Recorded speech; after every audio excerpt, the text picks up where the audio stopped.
The lands between does not announce its secrets.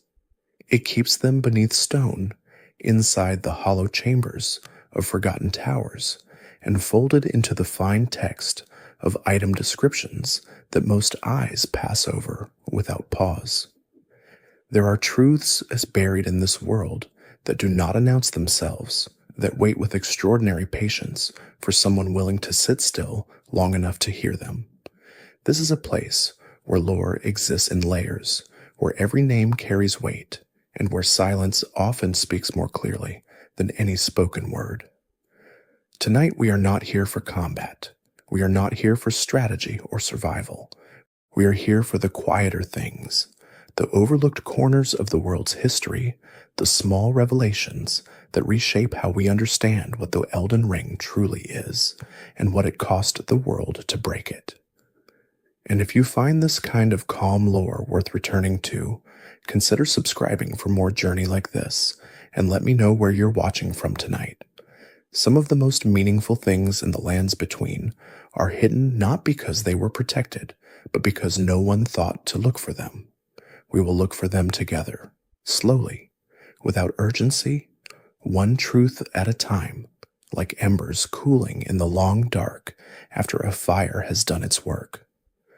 Most who speak of the Elden Ring describe it in terms of power, the source of the Erdtree's light, the foundation of the Golden Order, the object at the center of every war the lands between has ever known. But the Elden Ring is something stranger than power. It is, according to the few texts that attempt to define it, a fundamental law made physical. It is the concept of order given shape, and before it was broken, it governed not merely kingdoms, but the very nature of life and death within its reach. The Elden Ring was not created in the lands between. It was sent here. The Greater Will, a cosmic intelligence of enormous scope and indeterminate purpose, dispatched it into the world through an intermediary known as the Two Fingers. The Two Fingers did not bring the ring by force or by direct action. They guided it into being through a process that resembles less a delivery and more a slow coalescence, as though the ring took form from the world's own materials in response to the Greater Will's desire. This is why no single craftsman is credited with making it. It was not made the way a sword is made or a crown is forged. It gathered itself together according to instructions that came from somewhere beyond the sky. What the ring governs is not merely political authority. Before Queen Marika enshrined the Golden Order as the law of the land, the Elden Ring contained runes that defined deeper things, the cycle of life, the transmigration of souls, the movement of grace through the world's veins. Each great rune within it represented a different facet of existence, and each one could, in the hands of a demigod, be bent toward a particular interpretation of reality. The Elden Ring was not one thing. It was a collection of laws, each one a lens through which existence could be reshaped. When it was shattered during the shattering, it did not merely lose its power. It lost its coherence. The runes scattered to the demigods, each one claiming a fragment and using it to rewrite the world within their own domain. The result was not chaos in the simple sense. It was something more troubling. A world with too many competing laws, each one enforced by a different hand, each one pulling reality in a direction that made sense only within its own borders. The lands between became a world of local truths, and the idea of a universal law became something that existed only in memory and longing. There is a detail that rarely surfaces in discussions of the ring's history, and it concerns the moment before the shattering. According to scattered textual evidence within the game's item lore, there were those who knew it was coming. Not everyone was surprised. Certain figures within Marika's court understood that the ring was becoming unstable, that the runes within it were under pressure from contradictions they had been accumulating for centuries. These figures did not speak openly. They prepared in private. Some fled. Some buried things they did not want lost. The shattering, when it came, was catastrophic, but for a small number of people, it was also quietly expected. The nature of the ring's power over death is particularly worth contemplating as the night deepens. Before the shattering, death in the lands between was governed by the ring's law. The dead did not simply cease. They were returned to the Erdtree, their souls processed and cycled back through the world in ways that maintained the golden order of things. It was not a natural cycle in any organic sense. It was a managed one. The Erdtree was, in some meaningful way, an enormous recycling apparatus for the substance of consciousness, operating according to rules that the ring had inscribed into the world. When the ring broke, that system fractured too, and the consequences are visible everywhere in the lands between, in the death root that grows where the dead can no longer be returned, in the ghost fire of the rune bears, in the simple, terrible fact that the dead now wander without direction or destination. Queen Marika the Eternal is the most consequential figure in the history of the lands between, and also one of the most opaque. She left behind almost no direct testimony. What survives of her voice exists in the form of instructions she gave long ago, preserved in golden letters on message walls, and in the form of her own body, shattered and sealed within the Erdtree's heart.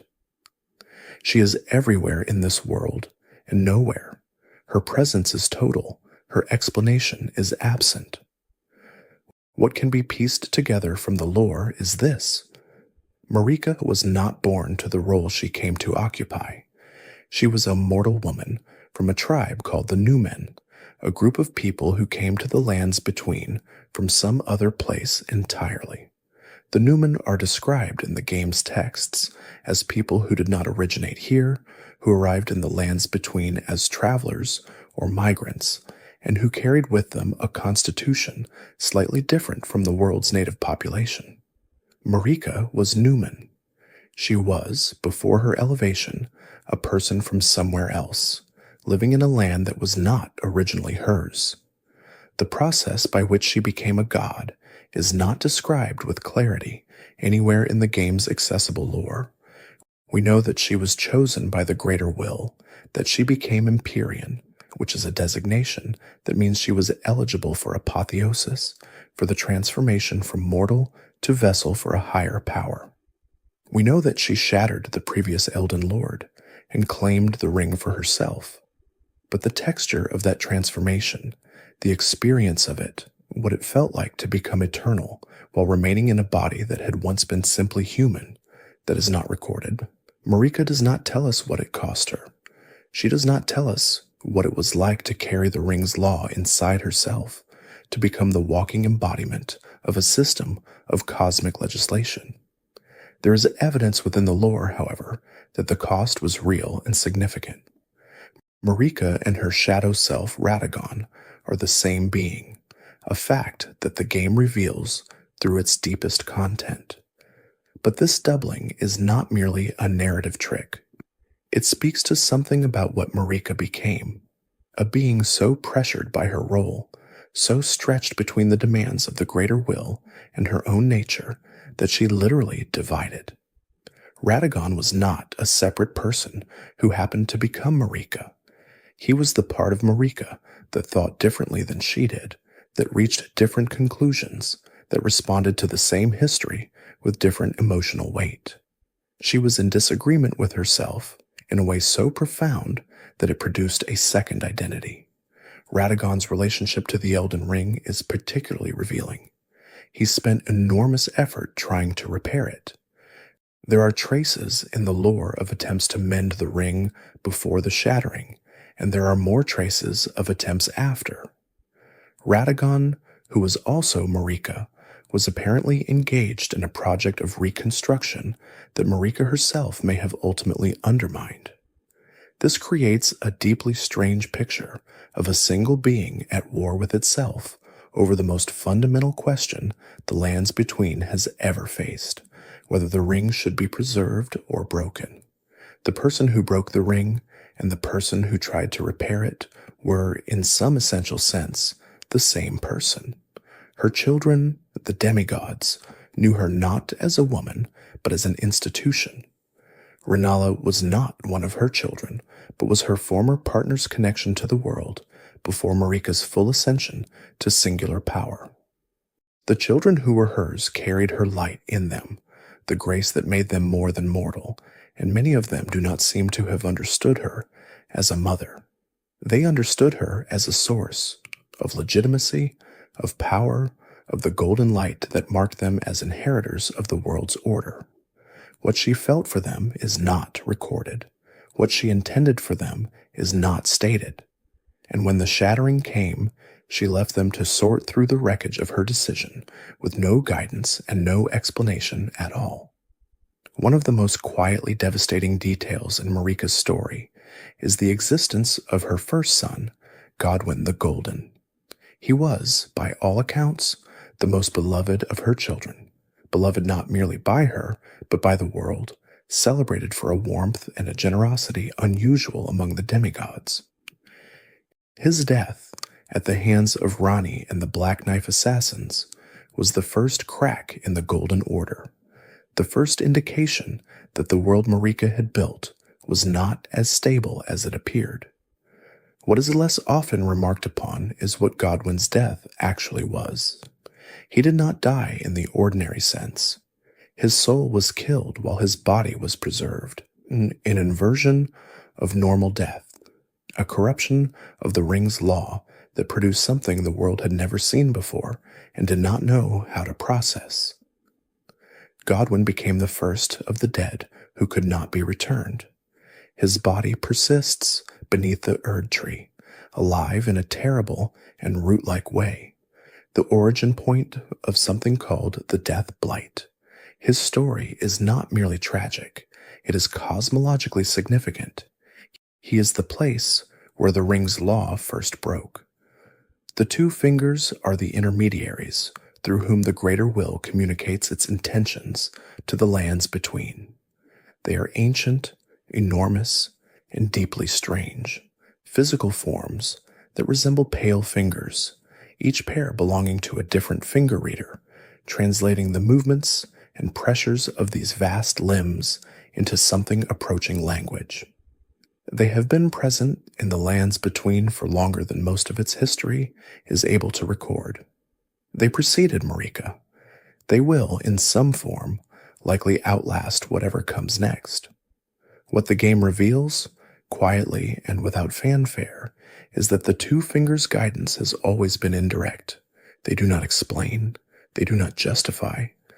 They provide small fragments of direction that require interpretation, and the interpretation is always done by someone else, by the finger readers who serve them, by the tarnished who arrive in the lands between seeking a path toward the Elden Throne. The system of communication that links the greater will to the world it claims to govern is composed almost entirely of inference and approximation. Nobody in the lands between has ever received a clear instruction from a higher power. They have received gestures, impressions, and the warm pull of grace, and from these things they have constructed entire theologies. The three fingers are the counterpart to the two fingers, and they represent something the Golden Order has always tried to suppress.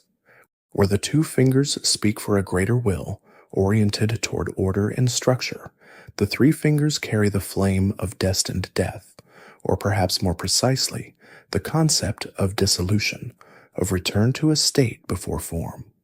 They are described as the formless servants of an outer god who predates the greater will's influence in the lands between, one whose philosophy is not evil in any simple sense, but is opposed to the particular kind of order that the Erdtree represents. The three fingers offer a different answer to the question of what existence is for. They say, in the language of fire and formlessness, that the cycle of ordered death and managed rebirth is itself a kind of imprisonment, and that the flame they carry would end that imprisonment permanently, at the cost of ending everything else as well.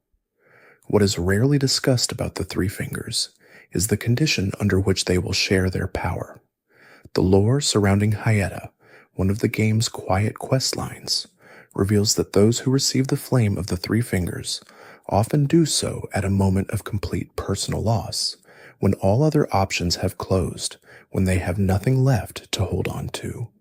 The three fingers do not recruit the powerful or the ambitious.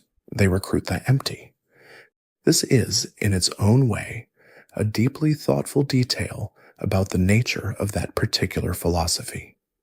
It is not a path for those who still want something from the world. It is a path for those who have released all wanting. Whether that is wisdom or despair or both simultaneously is something the game does not decide for you. The finger readers themselves are women of advanced age who occupy small, isolated spaces throughout the lands between. They are not warriors. They are not powerful in any conventional sense. But they are the closest thing the world has to a living connection to whatever the greater will is trying to say, and this makes them, in their stillness and their smallness, some of the most cosmologically significant figures in the game. Anya, the finger reader who serves within the Round Table Hold, is one of the few characters who speaks about the greater will with something other than reverence or resentment. She speaks about it with a kind of sorrowful practicality, as though she has long since made her peace with serving a force she cannot fully understand. There is a dignity in that. There is also, if you look at it in a certain light, a profound loneliness. The Erdtree is the most visible thing in the lands between. It is visible from every region, from every height, from every angle. It is so constant a presence that it functions less like a tree and more like a law of perspective. Everything in the world is implicitly oriented toward it. Its golden light touches every horizon. Its roots run beneath the surface of the entire continent.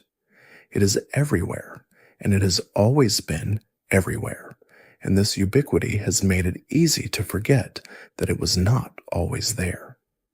Before the Erdtree, there was something else. The evidence for this is scattered but consistent. In the Siofra River area, in the subterranean regions beneath the surface of the lands between, there are ancient structures and glowing blue flames that predate the Golden Order entirely. These places were sacred before the Erdtree made everything sacred in its own image. The people who built there worshipped something other than the Erdtree's light. They buried their dead according to different rites. They understood the world's deeper architecture in ways that the Golden Order subsequently obscured or replaced. The underground is, in the most literal possible sense, the older world. The world that existed before Marika's religion reshaped what all things meant.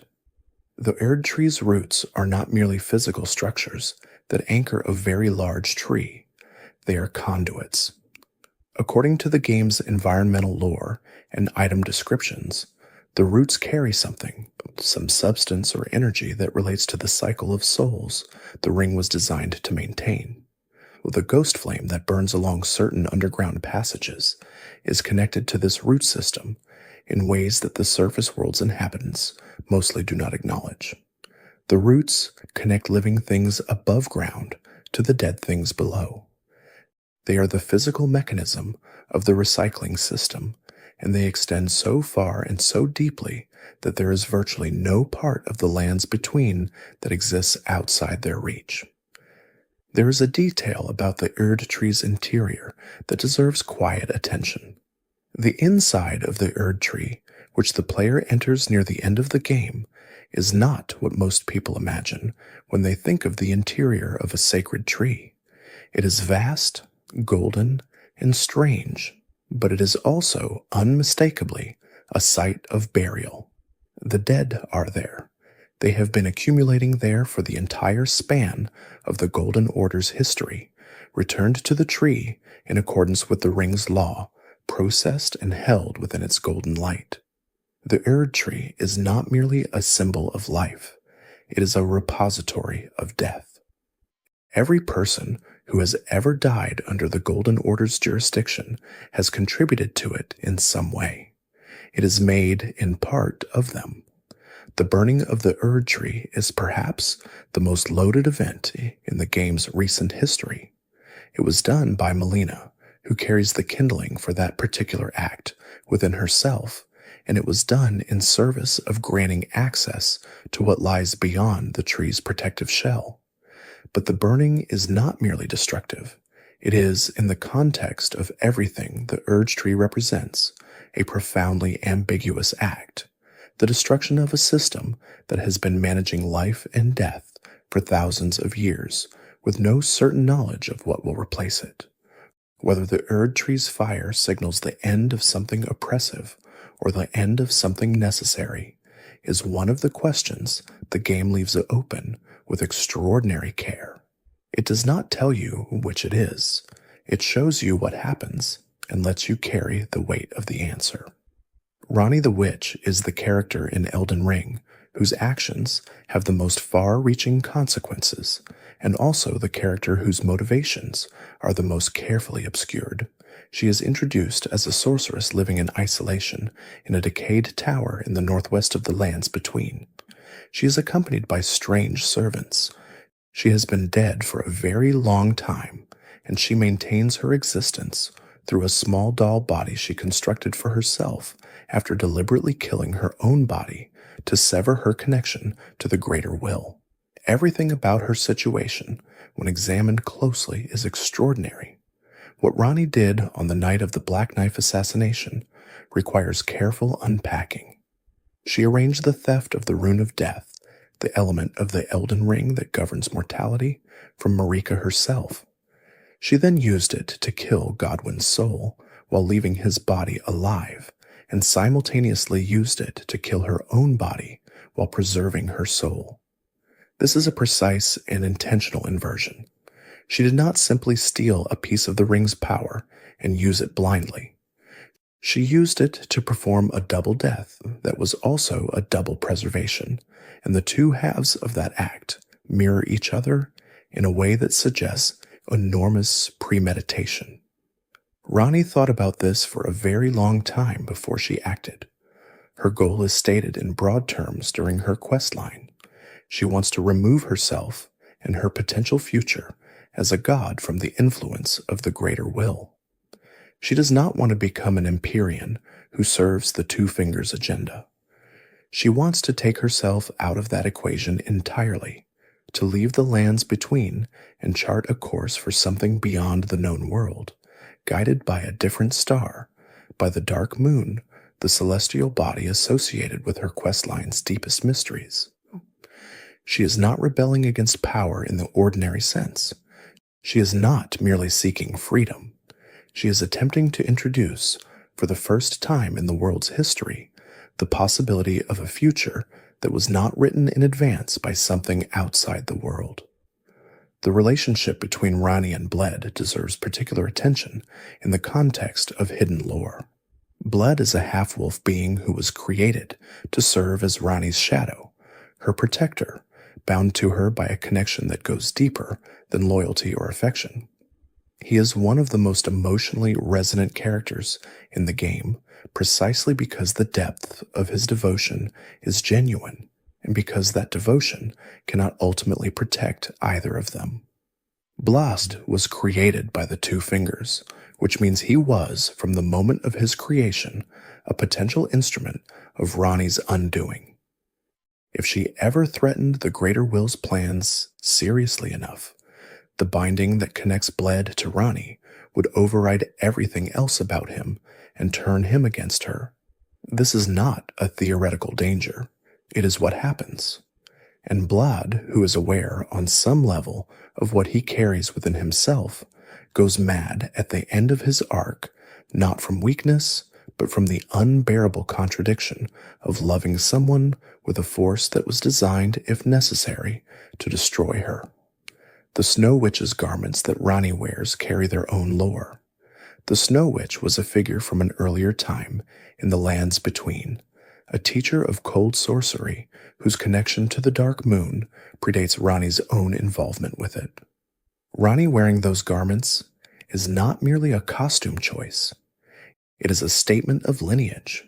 She is consciously placing herself within a tradition of opposition to the Erdtree's warmth, a tradition that stretches back further than most people realize. The cold she carries is not new, it is old. It is the cold of a different way of understanding the world, one that the Golden Order has been trying to extinguish for generations. The shattering is remembered as a war between demigods. It is described in terms of armies and battles, of the finger's grief and the world's fracture. But the shattering was also an event that affected vast numbers of ordinary people in ways that receive almost no direct attention in the game's major lore. The texture of ordinary life during and after the shattering exists only in traces, in the remains of burned villages, in the distribution of ghost fire across the land, in the small and desperate prayers that can be found carved into walls and stones in certain parts of the world. The lands between before the shattering was not a paradise, but it was ordered. The Golden Order, whatever its costs, provided a framework within which people could live and die, and expect their deaths to mean something in the larger cycle. The Erdtree's grace was, for many ordinary people, a genuine comfort, the understanding that death was not an ending, but a return, that something of them would persist and be gathered back into the warmth of the tree's light. The shattering ended that assurance for everyone simultaneously. The cycle broke not gradually, but all at once, and the people who had organized their entire understanding of existence around that cycle were left without the ground they had been standing on. There are specific regions of the lands between that preserve evidence of this catastrophe at a human scale. The Altus Plateau, with its dead soldiers and abandoned siege equipment, speaks to the military dimensions of the shattering, but it is the smaller, quieter places, the ruined churches, the abandoned sites of grace, the small offerings left beside burned-out braziers, that speak to what happened to ordinary people who were not demigods and had no armies. They simply tried to continue living in a world that no longer had rules. Some of them became the hollow people, the wanderers without purpose or direction who exist in the game as a kind of ambient tragedy. Others sought new systems of meaning, the various minor cults and faiths that arose in the shattering's aftermath, each one attempting to fill the void that the ring's fracture had created. The deathbed companions deserve mention in any discussion of the shattering's casualties. These are the women who attend the dying in the lands between, who are connected through their blessing to the cycle of returning souls to the Erdtree. Their role depends entirely on the ring's law functioning as intended. When the ring broke, the deathbed companions found themselves in an extraordinary position. The ritual they had been trained to perform still existed. They still possessed the blessing that made it meaningful, but the system it was designed to serve had fractured. Some of them continued anyway. Fia, who can be found in the Round Table Hold, is a deathbed companion who has found a new interpretation of her calling in the aftermath of the shattering, one that is connected to the restoration not of the Golden Order, but of something older and stranger related to the Prince of Death who grew from Godwin's corrupted remains. The fell omen, Margit, and his true identity as Morgott, last scion of Landel, is often discussed in terms of the game's boss encounter. But his lore carries a specific weight in the context of the shattering's human cost. Morgott is a demigod who was rejected, marked at birth with the omen horns that the Golden Order views as a symbol of cursed blood, hidden away beneath the capital he devoted his entire existence to protecting. He fought not for power or for a shard of the ring's grace. He fought to preserve a city that viewed him as an abomination. He fought because the thing he loved had no place for him, and he served it faithfully anyway. His is one of the most quietly tragic stories in the game, and it lives almost entirely in the subtext of his item descriptions and his final words. The Greater Will is not the only cosmic intelligence with an interest in the lands between. The game's lore is populated with references to other outer gods, vast entities that exist outside the world's conventional understanding of space and time, each one representing a different principle or force, each one seeking in its own way to extend its influence into the mortal world. The Scarlet Rot and its associated deity represent one of the most clearly articulated of these outer gods. Millennia, the blade of Miquella, is the vessel through which the Rot God's power enters the world, and she is also the person most destroyed by carrying it. The Scarlet Rot is not merely a disease in any biological sense.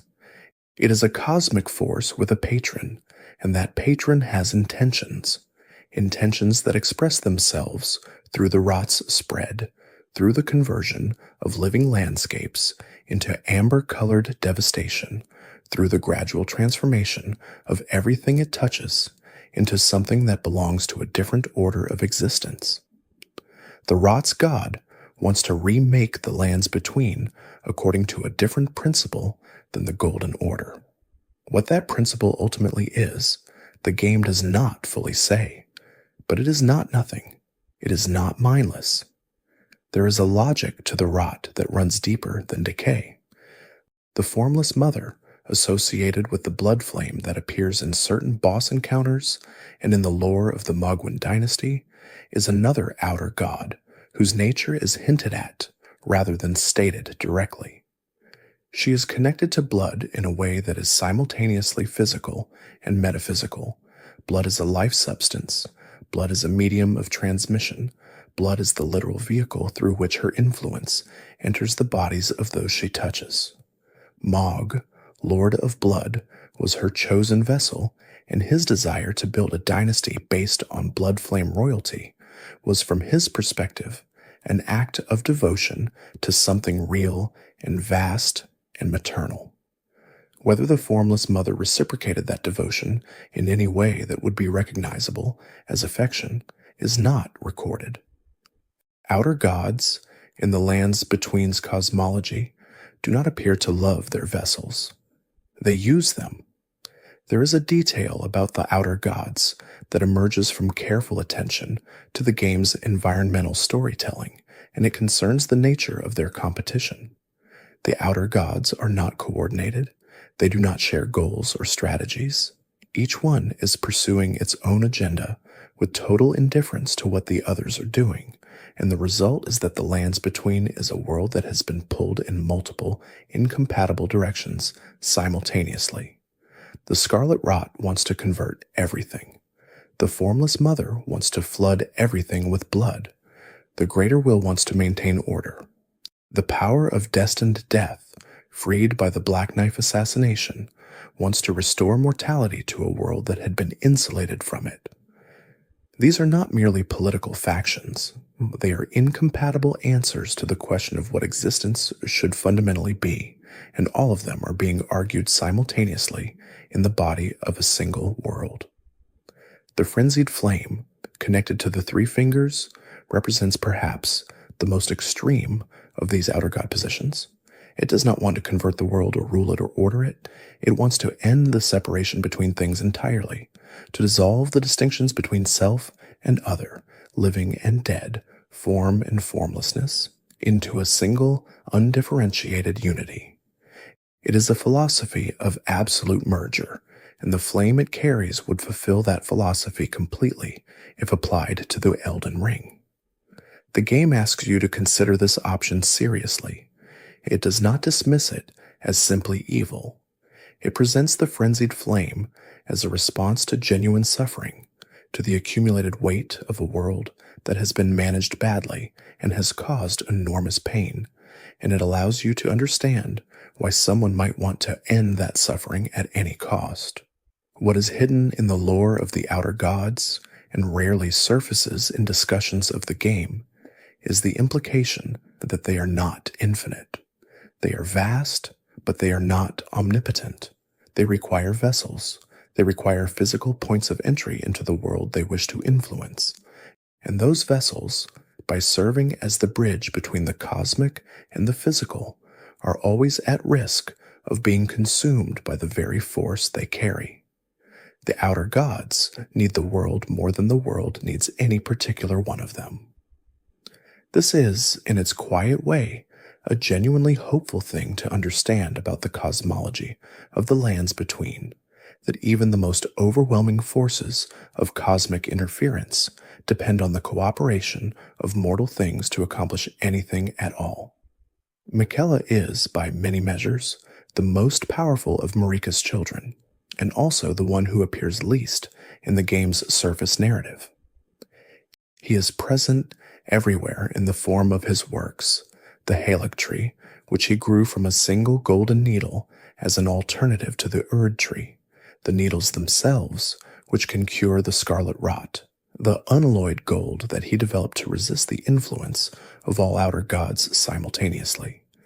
He is a figure of enormous capacity and genuine compassion, described in item lore as someone who was loved deeply by those who encountered him, who inspired a devotion not through power or compulsion, but through a quality of care that was unusual in the lands between's history. He is also asleep. He has been asleep for a very long time, cocooned within his own Erdtree, waiting for a maturation that his body could not achieve because he was cursed to remain a child forever. Marika's curse, which she applied to both Miquella and Malenia, is not explained in terms of motivation anywhere in the game's accessible lore. We do not know why she cursed her own children. We know that she did, that Malenia was given the scarlet rot, and Miquella was given an immortal youth that prevented the growth he needed to fully realize his power. These are not small curses. They are fundamental alterations of who her children could be. Miquella's attempt to escape his curse through the Erdtree is one of the most detailed and carefully layered storylines in the game, and it lives almost entirely in environmental lore and item descriptions. The Erdtree was not merely a sanctuary. It was a project, an attempt to create a space outside the Golden Order's jurisdiction where the cursed, the forgotten, and the outcast could be gathered and given a genuine alternative to the Erdtree's managed cycle. He invited the Cleanrot Knights, who served millennia, to come and dwell there. He invited the Albinaurics, who were artificial people created in imitation of humanity and treated as lesser by the Golden Order. He tried to build something genuinely inclusive, which makes the ruin of the Erdtree in the game's present-day timeline all the more affecting. What happened to Miquella at Mogwyn Palace is, on the surface, a kidnapping. Mog, Lord of Blood, stole his sleeping body from the Erdtree and brought him to the underground dynasty Mog was building in the lands between's deepest, most blood-soaked depths. But the lore hints at something more complicated. There is textual evidence suggesting that Miquella, even in his sleep, was not entirely passive, that he may have shed his own attributes, his love and his compassion, the things that made him specifically himself, in service of a goal that required him to become something colder and more singular. Miquella's needle, which he left behind, and the nature of the unalloyed gold that he developed, suggest a mind working toward a plan that existed before Mog found him, and that his captivity may have, paradoxically, served. The Saint of the Bud, which is what Miquella is becoming in his cocoon, is not merely a metaphor. In the lands between's religious vocabulary, a bud is a thing that has not yet opened, that contains within itself the full form of something that will eventually exist, but does not yet. Miquella is becoming a new kind of god, and that process of becoming requires the shedding of everything that was merely personal about him. This is, in one light, a tragic process, the loss of the warmth and care that made him beloved, the transformation of a person and into a principle. In another light, it is the necessary cost of an attempt to do something genuinely unprecedented in the history of the lands between. He is trying to become a god that was not made by the greater will and does not answer to it. Whether that god, when it fully wakes, will still be recognizably. Miquella is a question the game allows you to ask, but does not fully answer. Grace is the medium through which the greater will communicates with the tarnished. It is the golden light that points the way, that collects its sights of grace along the road, that rises from the ground in thin wisps, and that indicate the direction of something important. It is also, if you pay attention to what the game tells you about it, a selective medium. Not everyone can see it. Not everyone receives it. The tarnished were once graced, and then had that grace stripped from them, exiled from the lands between in its aftermath. Their return is itself a matter of grace being restored, and the nature of that restoration is described in terms that suggest it is not automatic, but intentional. What the game does not widely advertise is the implication that grace can be withheld strategically. There are moments in certain quest lines and certain regions of the lands between where the absence of grace, its failure to appear where it logically should, seems to indicate not a simple void, but a specific refusal. The Frenzied Flame area, for example, sits outside the normal distribution of grace in a way that feels deliberate. The underground regions that predate the Golden Order also exist in patterns that suggest the grace system was laid over them as a kind of overlay, as a reinterpretation of older sacred spaces, rather than a discovery of genuinely neutral ground. The sites of grace themselves carry a quiet depth that is easy to miss. They are resting places, certainly. They restore health and allow preparation, but they are also, in the game's lore, something more specific. They are places where the grace of the Erdtree has pooled and collected, where the world's own accumulated sanctity has concentrated. Sitting at a site of grace is not merely a mechanical reset. It is, in the game's internal logic, a moment of genuine contact with whatever the world considers sacred. The warmth that the player character presumably feels at these moments is not imaginary. It is the warmth of a cosmic system that, whatever its flaws, was designed with the genuine intention of providing something that felt like peace. Melina's relationship to grace is one of the more carefully hidden pieces of her character's lore. She emerges from sites of grace to speak to the tarnished, which suggests a connection to the grace system that is unusual for a being of her nature. She is described as a finger maiden without a finger, meaning she is associated with the two fingers system of guidance, but operates outside of it in some specific way. She carries the kindling for the Erdtree within herself, which means she is in some sense a designed instrument, a tool created for a specific purpose by someone with foreknowledge of what would be needed. Who created her for this purpose is not stated directly. The connection between Melina and Marika is heavily implied but never confirmed in the game's text, which means it exists in the space of lore inference, a space that the game's design seems to have deliberately left open for contemplation rather than resolution. The Golden Order fundamentalist faith, which certain NPCs in the game represent, is a response to the grace system's apparent withdrawal following the shattering. When grace becomes unreliable, when the path it provides becomes ambiguous, some people double down on the rules, on the letter of the Golden Order's law rather than its spirit, on ritual and prescription as a substitute for direct contact with the divine. This is recognizably human behavior. When the source of meaning becomes uncertain, the framework that was built around that source sometimes becomes more tightly held, not less. The fundamentalists are not merely antagonists in a lore sense.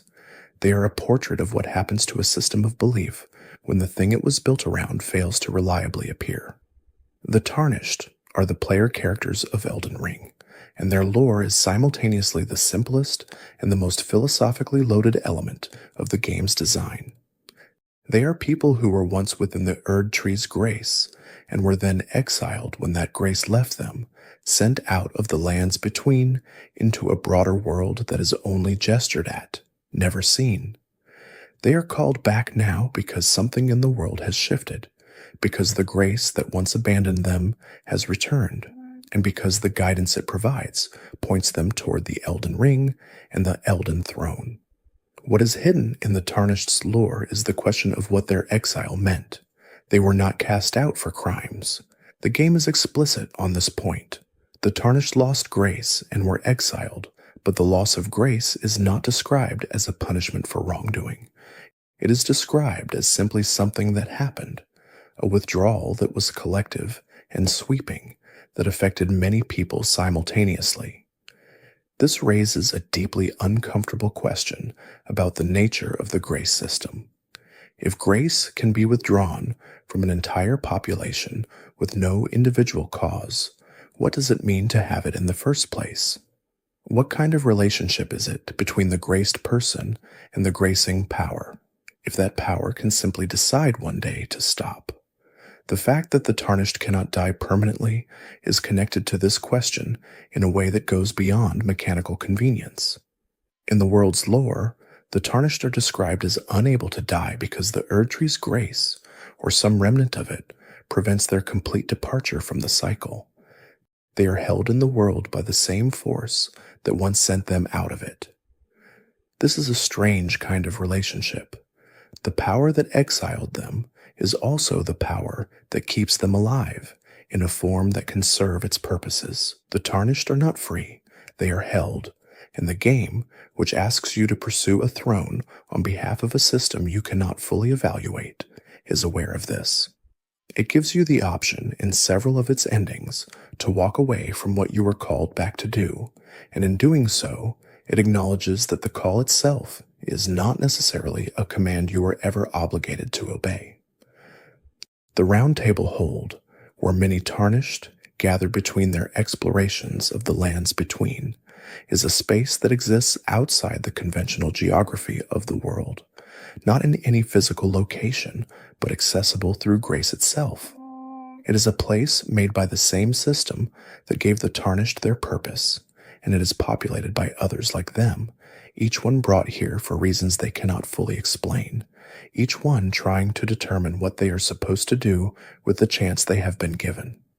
The Hold is, in its quiet way, a portrait of community under uncertainty, of people who have been given a direction, but not an explanation, who have come together in a place that exists between the world's edges, trying to understand what is being asked of them. What the game reveals through its NPC questlines is that many of the Tarnished are not equal in the grace they carry. Some burn more brightly. Some seem more clearly destined for what they are pursuing. Others are present, but seem to exist in the margins of the system's attention, called here but perhaps not truly needed for whatever the grace has in mind. This inequality among the Tarnished is never discussed openly in the Hold or anywhere else. It lives in the texture of how the world responds to different characters, in the specificity of who has found questlines and who has not, in the quiet sense that the grace which called everyone here may not have had the same depth of intention for each of them. The underground portions of the lands between are not merely geographical curiosities. They are the sediment of the world's history, the layers of what the surface has covered over, suppressed, or simply forgotten. Moving downward through the Siofra River, through Ainsel River, through the Lake of Rot and beyond, is an experience of moving backward through time, and the things you find at each level speak to what was present in the world before the next layer came to cover it. The Siofra River area is the most directly legible of these underground worlds. It contains an ancient people, the ancestral followers, who worship a deer-like spirit and practice rites of burial and renewal that have nothing to do with the Erdtree. They are not corrupted beings. They are not enemies in any ideological sense. They are simply people who have continued a practice that predates the Golden Order's existence, who have been sealed underground by the advance of a religion that had no use for what they believed. Their presence is quiet and melancholy. They move through a space that is genuinely beautiful, a vast underground forest lit by a blue sky that exists beneath the earth, as though the world below has its own heavens. That they are there at all is evidence of a world more diverse and more layered than the surface suggests. The Nokron and Nokstella cities, also underground, tell a different part of the world's hidden history. They are Night's sacred ground in the lore, and they are connected to Ranni's questline in a way that suggests their importance to whatever she is pursuing. The silver tears that inhabit these spaces were experimental life forms, attempts to create artificial beings that could serve as vessels for souls, to create life in a way that bypassed the natural cycle. They are not inherently dangerous. They are beings that were made rather than born, and the fact that many of them have adopted mimicry as their dominant behavioral trait says something both unsettling and poignant about their situation. That beings who were made to house the forms of other things have, in the absence of a purpose, started becoming those things regardless. The deepest underground regions, including the deep-root depths, are where Godwin's body has taken root. His corrupted remains have grown through the stone beneath the lands between in root-like formations, spreading death-root through the earth in a manner that echoes the Erdtree's own root system above. He is, in this state, a parody of the Erdtree, a death tree growing beneath the life tree, connected to everything below, the way the Erdtree is connected to everything above. This doubling is not accidental in the game's design. Godwin was the most golden of the demigods, the most beloved, the most associated with the Erdtree's warm promise. His corruption into something root-like and spreading beneath the earth is the Golden Order's failure made literal and physical. There is, in the deep-root depths, a confluence of meaning that the game presents without narrating. Afaya and the sewer jail and the various characters associated with the restoration of destined death all converge there. The Prince of Death's throne, which Fia seeks to set Godwin's soul to rest upon, is there. The end point of the game's most extensive engagement with the question of what death should mean is located in the deepest, reachable point beneath the surface of the world. There is a suggestion in this geography that the answer to the question of death's proper nature is not found in the light, but in the dark, not in the Erdtree's gold, but in the roots beneath it, in the place where the surface's assumptions about existence have not yet reached. The Albinaurics are one of the most quietly devastating populations in the lands between. They were created, not born, not grown, but manufactured, in an attempt to produce a form of life that could exist outside the normal parameters of the world's soul cycle. They were made by the craftspeople of the lands between's more experimental schools of thought, and they were made imperfectly. The first generation of Albinaurics are humanoid beings with pale skin and unusual features, capable of thought and speech and feeling, but unable to receive the Erdtree's grace in the way that naturally born humans can. The second generation are not humanoid at all. They are frog-like beings, a step backward in the attempt, suggesting that the project of creating life was not mastered, but only partially achieved before it was abandoned or redirected. What the game reveals through its item descriptions is that the Albinaurics were aware of their situation. They knew they were created rather than born. They knew they occupied a marginal position in the Golden Order's cosmology, that their souls, however genuine those souls felt from the inside, were not recognized by the system as the same kind of thing as naturally occurring souls. They faced a particular variety of existential weight that has no precise analog in the game's other populations. The knowledge that the metaphysical rules of the world were not designed with them in mind. Miquella's invitation to the Albinaurics to come to the Erdtree is, in this context, an act of enormous significance. It is not merely charity. It is a theological position, an argument made in the form of action that the Albinaurics deserve the same spiritual consideration as anyone else, that their created origins do not diminish the reality of their consciousness or their claim on whatever the world owes its inhabitants. This argument did not go unchallenged. The massacre of Albinaurics at the Godwin Palace, carried out in pursuit of the blood that powers Mohg's dark rituals, is the counter-argument made brutal and literal. The item associated with the Albinaurics creation, the Haligdrake talisman and related items, carry descriptions that touch on the original purposes of their design. There is a line in the game's lore about the hope of the Haligtree's founders that it would provide a true Erdtree equivalent for those who could not access the original's grace. This hope was not realized before the game's events unfolded. The Haligtree in the game's present state is damaged and dying. Its upper portions rotted and its internal order collapsed. The thing Miquella built for the Forsaken is itself forsaken, and yet its lower levels, closest to where he sleeps, retain a quality of gentleness and care that is visible in the architecture and in the nature of the enemies who still serve there. Something of his intention survived. There is a piece of magic in Elden Ring called the Elden Stars, and its description contains what may be the single most cosmologically significant sentence in the game. It describes the incantation as the most ancient of the Golden Order incantations, and it notes that it was used long ago to call the Elden Ring to the lands between from across the cosmos. This is not merely flavor text.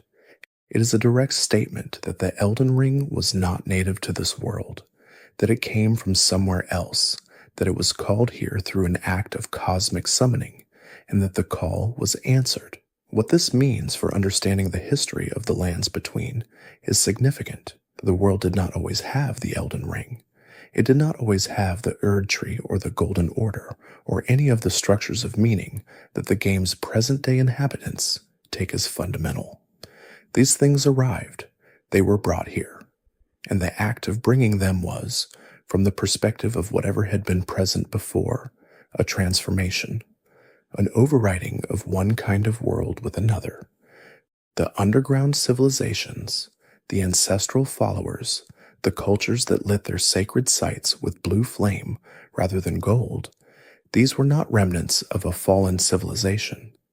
They were the world that existed before the arrival, continuing in the spaces that the arrival had not yet reached. The shooting stars that appear in certain in-game moments are connected to this cosmological history in a way that item descriptions make quietly clear. Stars in the lands between are not merely astronomical features. They are the trails of things that fell from elsewhere, debris, or more precisely the remnants of cosmic events that are referenced in the lore without being fully explained. The falling star beasts, which are enemies composed of some impossible combination of mineral and living tissue, fell from the sky. They are not native to the earth they inhabit. They are visitors in the most literal sense, beings from outside the world who arrived by falling. They do not appear to have intentions that humans can interpret. They exist in the lands between without belonging to any of its competing systems of meaning. There is a reference in the lore to something called the Crucible, which precedes the Erdtree's establishment as the central symbol of life in the lands between. The Crucible was a prior state of the world's living energy, a period before the separation of animals and plants and intelligent beings had fully hardened into distinct categories, when the boundaries between these things were more permeable and more fluid. Crucible Knights carry the remnant power of this era in their armor, which sometimes displays characteristics, a tail, scales, wings, that belong to no single creature, but suggest a time when the forms of life were not yet fixed. This is not magic in any contemporary sense. It is, as the game's lore frames it, an ancient and prior condition of the world itself, before the Elden Ring organized everything into the categories that the Golden Order would later treat as permanent and inevitable. The Rune of Death, which Ranni stole and used in the Black Knife assassination, is worth dwelling on in its own right before the night grows too deep. It represents one of the most philosophically loaded concepts in the game's entire cosmological structure. The idea that death itself was once a part of the Elden Ring, that the ring contained mortality as one of its governing runes, and that when Marika established the Golden Order, she removed that rune from the ring's active structure. This is an extraordinary thing to consider. Before Marika's intervention, the lands between presumably had ordinary death, the kind in which both body and soul cease, in which the dead do not linger, and the world processes loss the way any world does.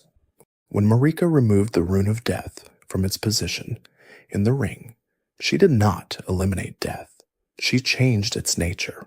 She created the Erdtree's managed cycle in which the dead are returned rather than ending. This was, from her perspective, and from the perspective of the Golden Order, a gift, an escape from the finality of loss, an extension of the world's relationship with its own inhabitants. But it was also, depending on how you look at it, a fundamental alteration of what existence is allowed to be. The rune of death's removal created two categories of being in the lands between: those who could die and be returned by the Erdtree's grace, and those who could not die at all, the Empyreans and the gods, whose immortality was a consequence of their connection to a ring that no longer contained the law of their ending. This division is the source of much of the game's deepest tension. The immortals cannot experience the thing that gives mortal existence much of its weight. The mortals cannot access the power that requires a relationship to eternity. And the system that was designed to bridge this gap, the managed cycle of the Erdtree, is, as the game makes clear through Fia's questline and through the existence of Deathroot, no longer working. What Fia is trying to accomplish in restoring destined death to the world is, in this context, not destruction. It is correction. She is trying to reintroduce into the world's structure the thing that was removed, the law of genuine ending, of death that does not return. Her argument, which the game presents with sympathy and complexity, is that a world without genuine death is a world in which something fundamental has been falsified, in which the meaning of life has been hollowed out by the removal of its natural end. Whether she is right is not the game's determination to make. It is left, as so many things in this game are left, in your hands. The game offers multiple endings, and each one is a different answer to the question that all of the lore has been circling. What should the lands between become? The Age of Fracture, which is the default ending, restores the Elden Ring and the Golden Order in some form, but the form it takes depends on the choices that were made on the way there. The Age of Order attempts a more perfect restoration, a world aligned more fully with the Greater Will's original intentions. The Age of Duskborn, connected to Fia's questline, introduces destined death back into the world's structure. The Age of Stars, connected to Ranni, sends the ring and the Erdtree's influence away from the world entirely, opening a future that is genuinely unknown. What connects these endings, beneath their surface differences, is the recognition that none of them is simply a victory. Each one is a choice made with incomplete information about what its consequences will be. The lands between at the end of Elden Ring is not a solved problem. It is a world that has survived its most recent catastrophe and has been given a direction by the last tarnished standing, and the nature of that direction will ripple outward in ways that neither the tarnished nor the game's player can fully predict. The hidden lore lives most powerfully in this space of consequence, in the understanding that the choices made by Marika, by Ranni, by Miquella, by Godwin in his death, by the unnamed craftspeople who made the Albinaurics, by the finger readers who translated gestures from vast pale limbs into something approaching guidance, All of these choices were made by people who did not know what would happen next. They acted within the constraints of their knowledge and their desire and their fear, and the world they produced is the one you move through tonight, layered and broken and beautiful and still somehow capable of returning you to warmth when you sit down beside a fire. The lore does not resolve cleanly because history does not resolve cleanly. The Lands Between is a portrait of a world that has been managed and mismanaged in equal measure, that has been loved by forces too vast and too alien to express love in ways that ordinary people could receive without being crushed by it. The demigods, for all their power, are the children of that love, marked by it, damaged by it, driven to extraordinary lengths by the need to find their own relationship to a history they were born inside.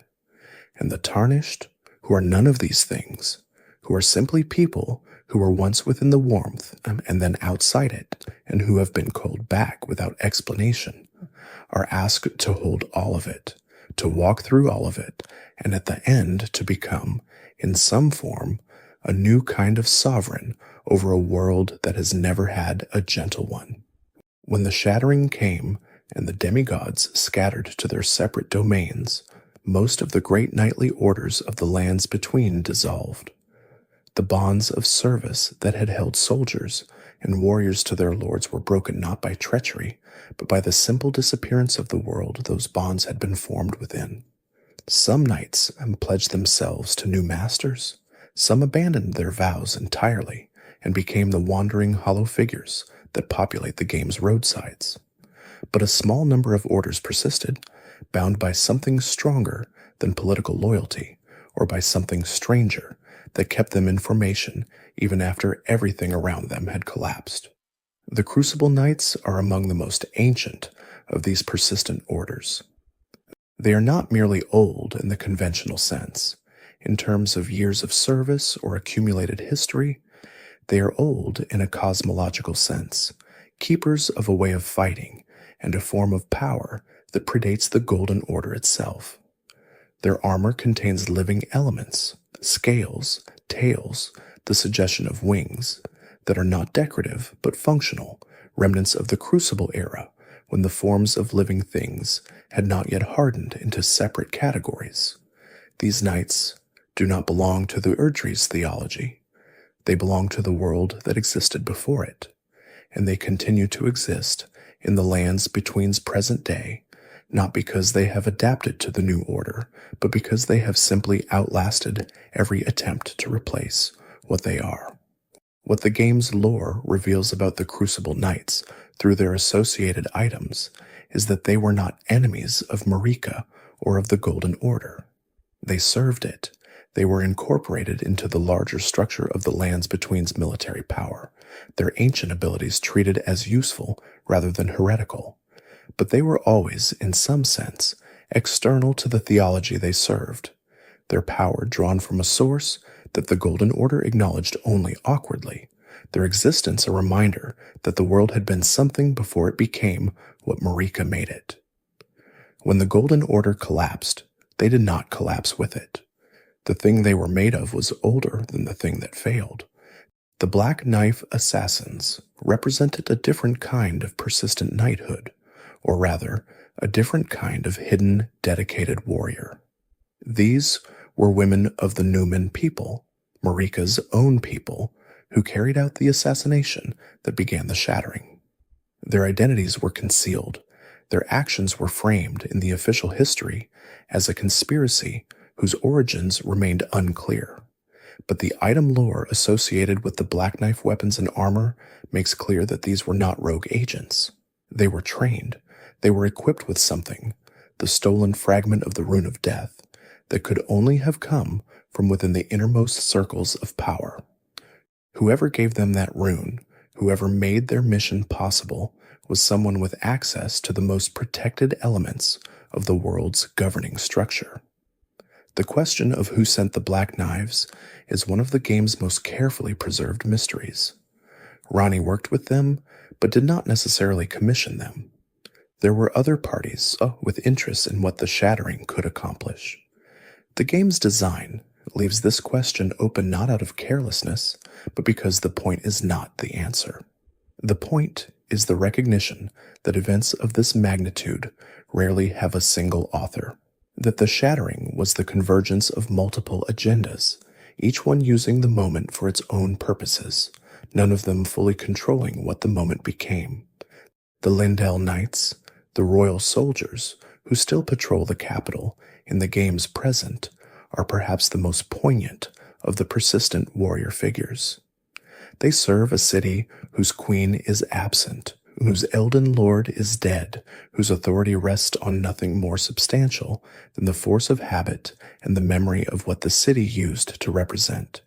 They are not villains, they are the loyal soldiers of a collapsing order, continuing to perform their function because the alternative, acknowledging that what they are defending no longer exists, is not something they have been equipped to do. Their persistence is not heroism in any triumphant sense. It is something sadder and more human, the behavior of beings who were given a purpose and do not know how to stop. Renalla, Queen of the Full Moon, is one of the game's most visually distinctive figures, a being of enormous sorcerous power, reduced in the game's present to a state of fragile withdrawal, rocking in the wreckage of her former study and cradling a cracked amber egg that she treats with the tenderness of something irreplaceable. Her backstory is told primarily through the item lore of the Raya Lucaria Academy, the great institution of sorcery that she led before the shattering changed everything, and through the items associated with her own history and that of her relationship with Radahn. The Academy of Raya Lucaria was not always aligned with the Golden Order. In its origins, it was an independent institution dedicated to the study of the moon's magic, the cold, silver sorceries that operate according to principles different from those of the Erdtree's warmth. These sorceries drew on lunar cycles, on the movement of celestial bodies, on the underlying laws of the cosmos, rather than on the specific theology of the lands between's dominant religion. The Academy's scholars understood the world through a different lens than the Golden Order offered, and for much of the lands between's history, they maintained that difference with a quiet but firm independence. Renalla's marriage to Radahn changed the Academy's political status significantly. Through that marriage, which appears, from item descriptions, to have contained genuine feeling at least in its early stages, the Academy was drawn into alliance with the Golden Order, its autonomy partially absorbed into the larger structure of Marika's kingdom. The scholars of the Academy continued their work, but the work was now conducted within a framework of political obligation that had not previously existed. This tension between the Academy's lunar tradition and the solar theology of the Erdtree never fully resolved. It was simply covered over by the practicalities of the alliance. When Radahn left, summoned back to become Marika's consort, when Godfrey was exiled, completing the strange circle of his dual identity, Renalla's response was not political. It was personal. The lore describes a woman who was devastated not by the loss of an alliance, but by the loss of a relationship, who retreated from the world in a grief that was genuine and total. The students of the Academy, facing a leader who had withdrawn from leadership, gradually turned on her. The item descriptions suggest a palace coup of sorts, not violent but social, a collective turning away from a woman who had been their greatest scholar and who was now, in her grief, beyond their ability to follow. What is hidden in Renalla's lore, and worth holding in mind as the night continues, is the nature of the amber egg she carries. It is described as containing something, as being an object of extraordinary personal significance to her, connected to the idea of rebirth that her sorceries have come to center on. The scholars she summons to her defense, the ones who carry golden candles and hum in the darkness of her library, are people she has somehow preserved or reconstructed, beings whose existence depends on her continued attention. She is described as the Mother of Rebirth, which is a title that carries both tenderness and tragedy, a woman whose deepest expression of love is the reconstruction of things that have already ended. Her children, Ricard, Radahn, and Ranni, each one took after different aspects of their parentage, Ricard toward ambition and transgression, Radahn toward strength and the kind of devotion to learning that expresses itself as devotion to the stars, Ranni toward independence and the cold precision of a plan that runs deeper and longer than any reasonable expectation. None of them were present when their mother retreated into her grief. None of them, by the game's timeline, are able to return to her. Each of them carries something of her, the lunar quality of their sorcery, the depth of their feeling, the willingness to pursue an idea to its absolute limit, and each of them expresses it in a way that would be, if she could see it, recognizable and heartbreaking in equal measure.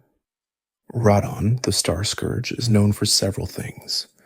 He is known as one of the greatest warriors the Lands Between has ever produced, a general of incomparable skill who fought at the Battle of Aeonia and kept the Scarlet Rot at bay through sheer force of will for longer than should have been possible.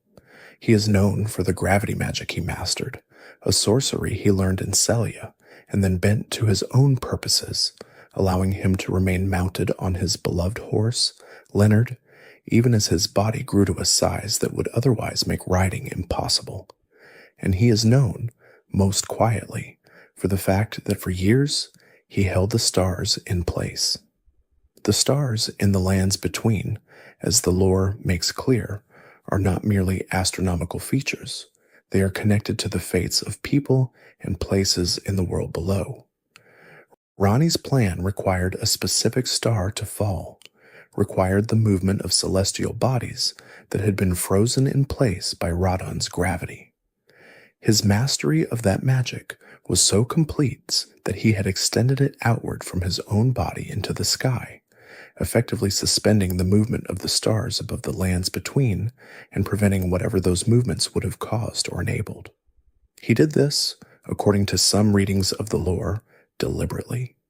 He was aware enough of the power he carried and the stakes of its exercise that he held the sky still rather than allow it to move in ways he could not predict. The implication of this is worth sitting with slowly. Radahn, a warrior, a general, a being of enormous physical presence and appetite, was also, in the quiet space of his astronomical responsibility, one of the most cosmologically consequential actors in the Lands Between's recent history, not because of anything he fought, because of something he chose to hold. His gravity magic, applied upward and outward for years beyond counting, was the cork in a bottle whose contents included Ranni's entire plan. His madness, which the scarlet rot produced in him, did not immediately cause the stars to move, but his defeat, which broke his ability to sustain the gravity working, released them. There is a detail in Radahn's item lore that speaks to his relationship with Leonard, his horse. It is not a detail about combat or magic. It notes, with a simplicity that makes it more affecting rather than less, that Radahn refused to abandon Leonard even when his body had grown so large that a normal horse could not carry him. He used his gravity magic to reduce his own effective weight, to make himself light enough that Leonard could still bear him, because the alternative was to leave behind a relationship that mattered to him. This is not a lore detail that changes anything about the game's major narrative. It is simply a portrait of a person, vast and war-shaped and legendary, who loved his horse and refused to use his power to become something that didn't need that love anymore. His festival, which the characters of Limgrave hold in his name after his defeat, is one of the stranger social customs in the game's world. It is a celebration of the fact that the stars have been released, that the celestial movement he held still has resumed. It is also, implicitly, a celebration of his death, or at least of his defeat. The tarnished who defeat Radahn are guests of honor at something that is simultaneously a funeral and a liberation, a ritual acknowledgement that what was lost, his mind, his ability to sustain the thing he had been sustaining, was also, from another angle, what needed to be lost for the larger story to continue. The festival is the lands between being complicated about grief. It is the world acknowledging that some losses are necessary without pretending that makes them smaller.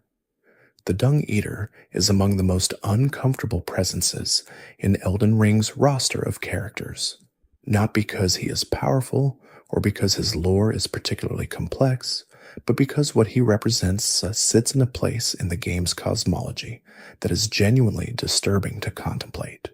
He is a tarnished who has developed a philosophy built around desecration.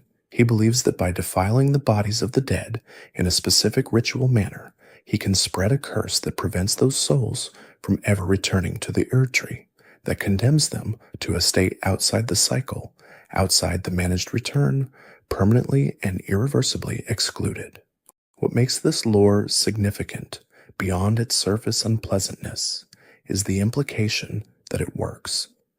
The curse he spreads, called the seedbed curse in the game's item descriptions, is real. The ritual desecration he performs has actual cosmological consequences, not metaphorical ones, not symbolic ones, but literal effects on the soul's relationship to the Erdtree's cycle.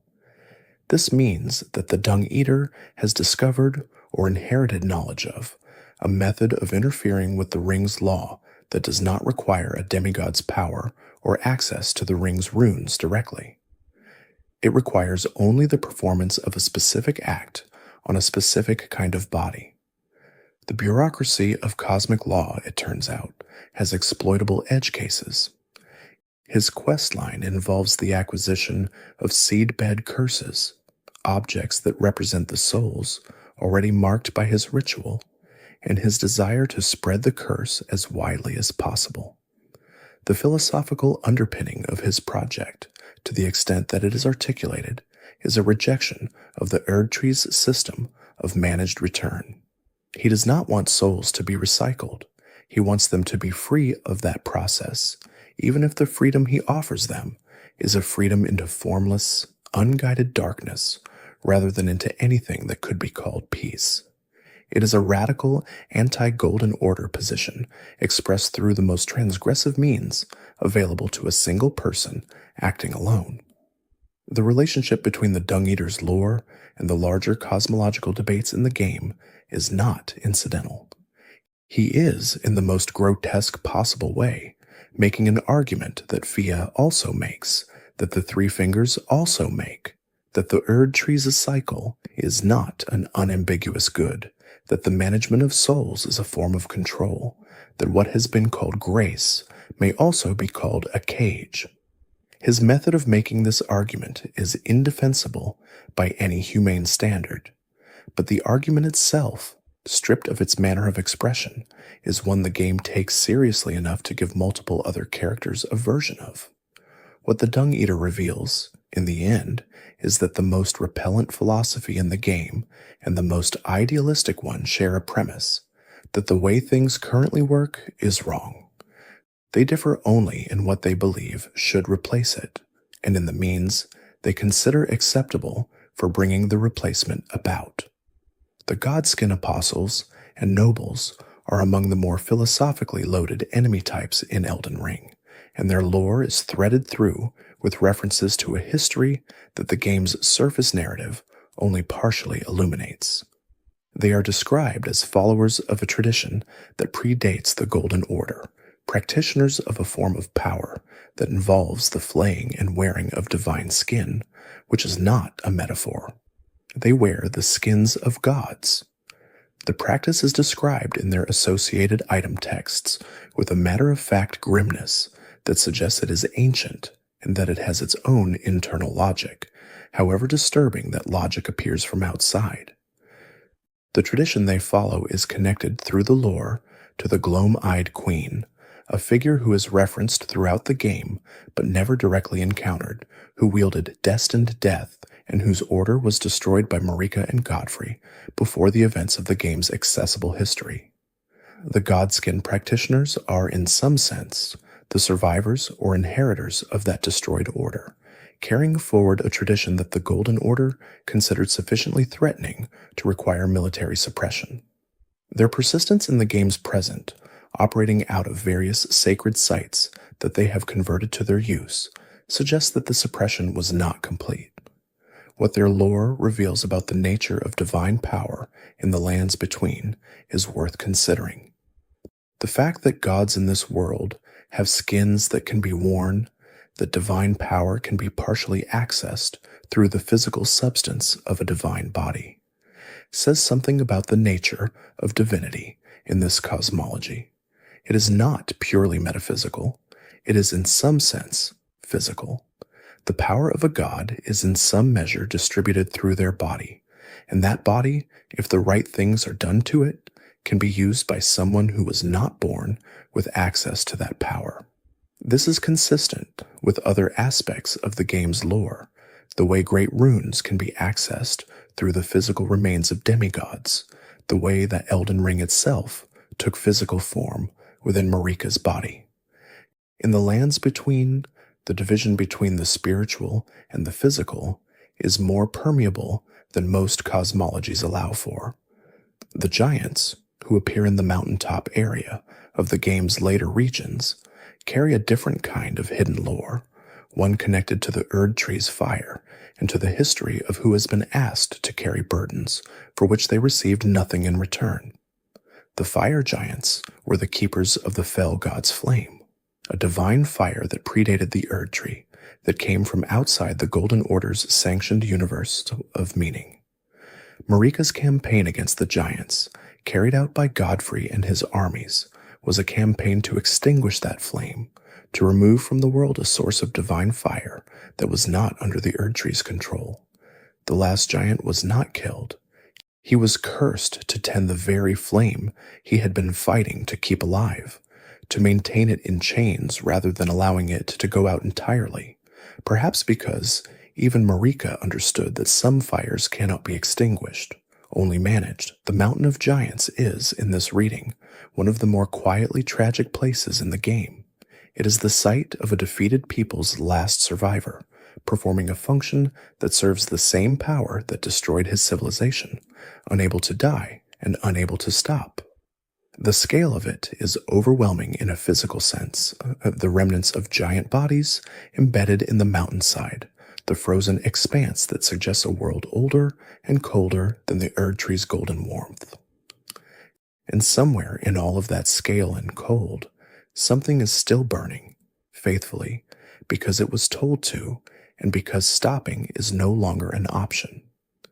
There is a class of character in Elden Ring that is easy to overlook because they do not advance the main narrative and do not offer rewards that affect the game's system significantly. These are the characters who wait.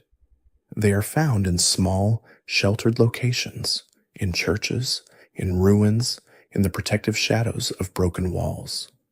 They have come to a point in their own stories where movement is no longer possible, and they remain where they are, maintaining whatever they are maintaining, until something changes or until it doesn't. Irina, who waits near the entrance to the Weeping Peninsula with a letter for her father, is one of these characters. She cannot travel. She is afraid of the road and of the creatures on it, and she has entrusted her letter to whoever passes by with the decency to carry it. Her father, Edgar, is a castle keeper in the south, holding a position of responsibility that has become increasingly difficult to justify as the world has deteriorated around it. The communication between them, which the player carries physically in the form of the letter, is a small and human thing in a world of cosmic stakes. A daughter trying to reach her father across a distance that has become dangerous, trusting a stranger with the only message she can send. Bach the seamster, who is found transformed into a demi-human and then gradually restored through the player's intervention, is another character of this type. Not powerful, not connected to the game's major lore threads, but present in the world with a specificity and a gentleness that makes him memorable in the way that small human things are memorable. He is a tailor who wants to alter the garments that the player finds, who has a particular kind of pride in his work that is touching because it is entirely out of proportion with the world's current state. The world is broken. The Golden Order is gone.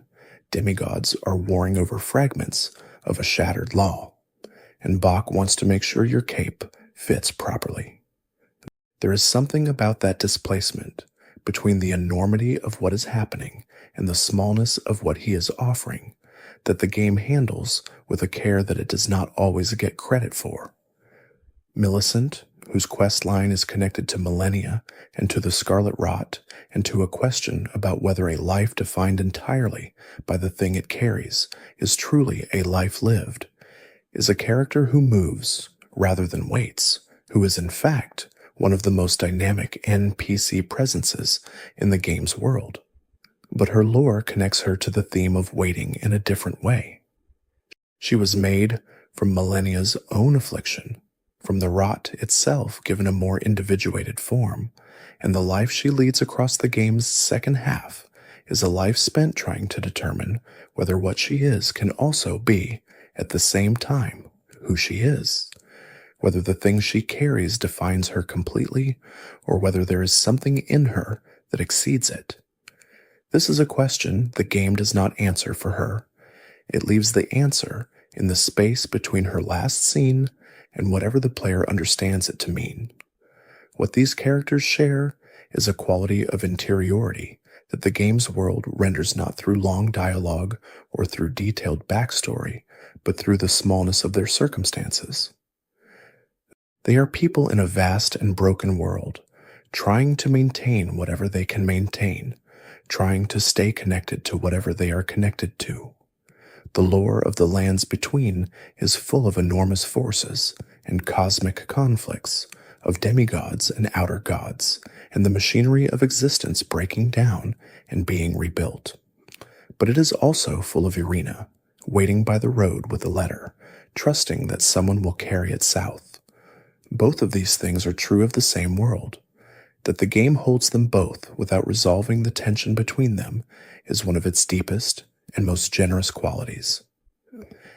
As the night deepens and the lands between settles into its quietest register, there is one more layer of hidden lore worth uncovering, one that runs beneath all of the others, touching each of them without being identical to any. It is the layer of grace that exists not as a system of cosmic management, but as a simple quality of the world, the warmth that collects in certain places, not because it was directed there by the greater will, but because warmth, over long enough periods of time, accumulates in places where living things have gathered and remained. The sites of grace are the most obvious expression of this, but they are not the only one. It is present in the way certain spaces in the game feel genuinely safe, not mechanically safe, not logically safe, but atmospherically safe, as though the air in those places has been gentled by the accumulated presence of people who found rest there. The Church of LA has this quality. The first step grace, where most players begin, has it. These are not cosmologically significant locations. They are simply places where the world has been kind, where something has collected that functions like welcome, and where the person sitting in front of a screen in the dark of the real world might find for a moment that the virtual world and the actual world so share a quality they were not expecting. This is ultimately what the hidden lore of the lands between is in service of, not the accumulation of facts for their own sake, though the facts are genuinely interesting, not the construction of a complete picture of a world's history, though the picture, when enough pieces are placed together, becomes extraordinarily rich and coherent. It is in service of a quality of attention, the quality of a person who moves through something complex and layered and pays enough attention to feel the weight of it, to let the specific detail land with the force that specific details carry, to understand that every item description and every NPC gesture and every piece of environmental storytelling is an act of care, performed by people who wanted the world they were making to be worth the time of anyone who chose to pay it attention. The world of Elden Ring repays that attention. It repays it in the way that large and serious things repay attention, not with answers, but with the kind of depth that makes the questions feel worth asking. Not with resolution, but with the kind of complexity that makes simplification feel like loss. And on nights like this one, it repays it with a particular kind of quietude, the quietude of a world that has survived enormous things and is, at this hour, simply resting, holding its history within itself, letting the golden light fall where it falls, letting the stars move, and now that the hand that held them still has finally been laid down. The item descriptions of the lands between contain, if you read enough of them in sequence, something that functions like a memoir, not of any single character, but of the world itself, written in the aggregate voice of everything that was made, and named and lost. A talisman found near a ruined altar carries a description that mentions a practitioner who has been forgotten by everyone except the talisman.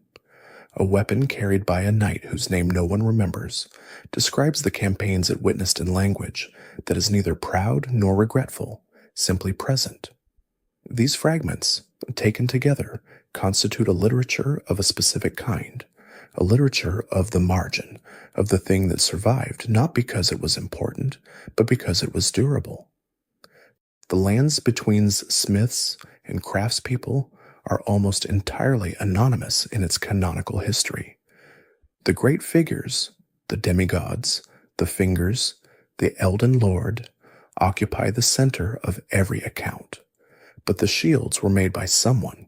The armor was fitted to someone's body by hands that understood the relationship between metal and movement.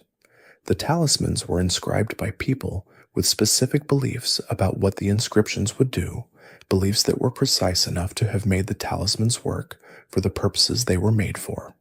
The craftspeople of the lands between are present in their work and absent from the record, which is a form of invisibility that is also a form of permanence. The record has not survived. The work has. The grace that the tarnished receives is, in one reading, a form of recognition.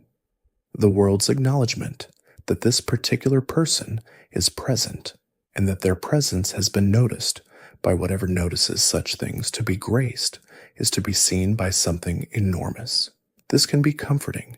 It can also be the beginning of an enormous responsibility that nobody asked for. The tarnished did not choose to be called back. They did not fill out an application for the grace that returned to them and pointed them toward the Erdtree. They woke up on a beach with a direction and a purpose and no explanation, and the game asks you to take that condition seriously, to inhabit the experience of being called without being consulted, of being necessary without being asked. In the deepest quiet of the lands between, in the places where no enemies patrol and no music plays, and the only sound is the ambient texture of a world that has been breathing since before the Golden Order named the manner of its breathing, there is something available that is not available anywhere else in any of the world's louder spaces. It is the experience of simply being present in a place that has been present for a very long time, that will continue to be present after you have moved on, that holds its history not as a performance for the benefit of observers, but as the simple accumulation of everything that has happened within it. The lands between is not performing its depth for you. It is simply deep. You happen to be in it. For the duration of your attention, that is enough. The Erdtree's light, seen from a distance, has a quality that changes depending on the time of day the game simulates and the weather conditions and the angle of approach. There are moments when it looks like something burning very calmly, a fire that has found a way to sustain itself indefinitely by becoming something other than fire. There are moments when it looks golden in the most literal possible sense, the color of precious metal, of stored wealth, of something that was kept because it was valued. And there are moments, particularly at the edges of day and night, when it looks like neither of these things, when it looks simply like light, undecided about what it means, falling where it falls, warming whatever it touches without preference or intention. In those moments, the Erdtree is the most honest version of itself. It is not a theology or a political structure or a recycling mechanism for the dead. It is a very large tree that produces a great deal of light. Everything else is interpretation. The sleeping things in the lands between, Miquella in his cocoon, the dormant dragons in their ancient roosts, the giant deathbird that exists as a night presence over certain fields, the old spirits that accumulate at certain underground altars, are all waiting for something. Not necessarily the same thing, not necessarily consciously, but there is a quality in the game's sleeping and dormant figures that suggests the world has a relationship with waiting that is fundamental rather than incidental. The lands between has been waiting for a long time, for the tarnished, for the grace to return, for the ring to be remade, or remade differently, or not remade at all, but replaced by something that the world does not yet have language for. The waiting is not a condition of failure. It is a condition of readiness, the world holding itself in the particular state that a specific kind of future requires, patient and still and full of everything it has accumulated across the centuries of its waiting. There is a population in the lands between that moves through the ruins of the world with a quality of patience that is unlike anything the game's more powerful figures demonstrate. The nomadic merchants, who appear at intervals along the roadsides and in the corners of the world's various regions, carry their goods in enormous packs and sit in small circles of warmth that they have made for themselves in landscapes that are otherwise inhospitable. They sell useful things, arrows and smithing materials and basic equipment, and they speak in a manner that is pleasant but measured, as though they have long since learned to give only what is asked for and nothing more. What the game's item lore reveals about the nomadic merchants is not widely discussed, and it is one of the more affecting hidden truths in the lands between's broader social history. The nomadic merchants were once a unified people who traveled together in a large community, a caravan culture with its own traditions and its own understanding of the world they moved through. They sang together. There is a specific item in the game, the nomadic merchant's bell bearing, that when read reveals that the merchants were broken apart from each other by some past event, scattered across the lands between individually, and that the song they once sang together is now sung alone, each merchant humming pieces of the same melody in isolation across vast distances. This is a detail that requires almost nothing from the player in order to register. There is no questline attached to it, no reward for understanding it, no character who explains it further. It simply exists in the item description, in the specific sorrow of a sentence that describes communal singing that has become solitary singing across the width of an entire broken world. The merchants do not ask you to mourn what they have lost. They sit in their small warmth and sell their goods and continue to hum. But the information is there, waiting in the description of the bell bearing that appears in your inventory if you choose to read it, a small and complete portrait of a loss that has no place in the game's central narrative, but that is, in its smallness, entirely true.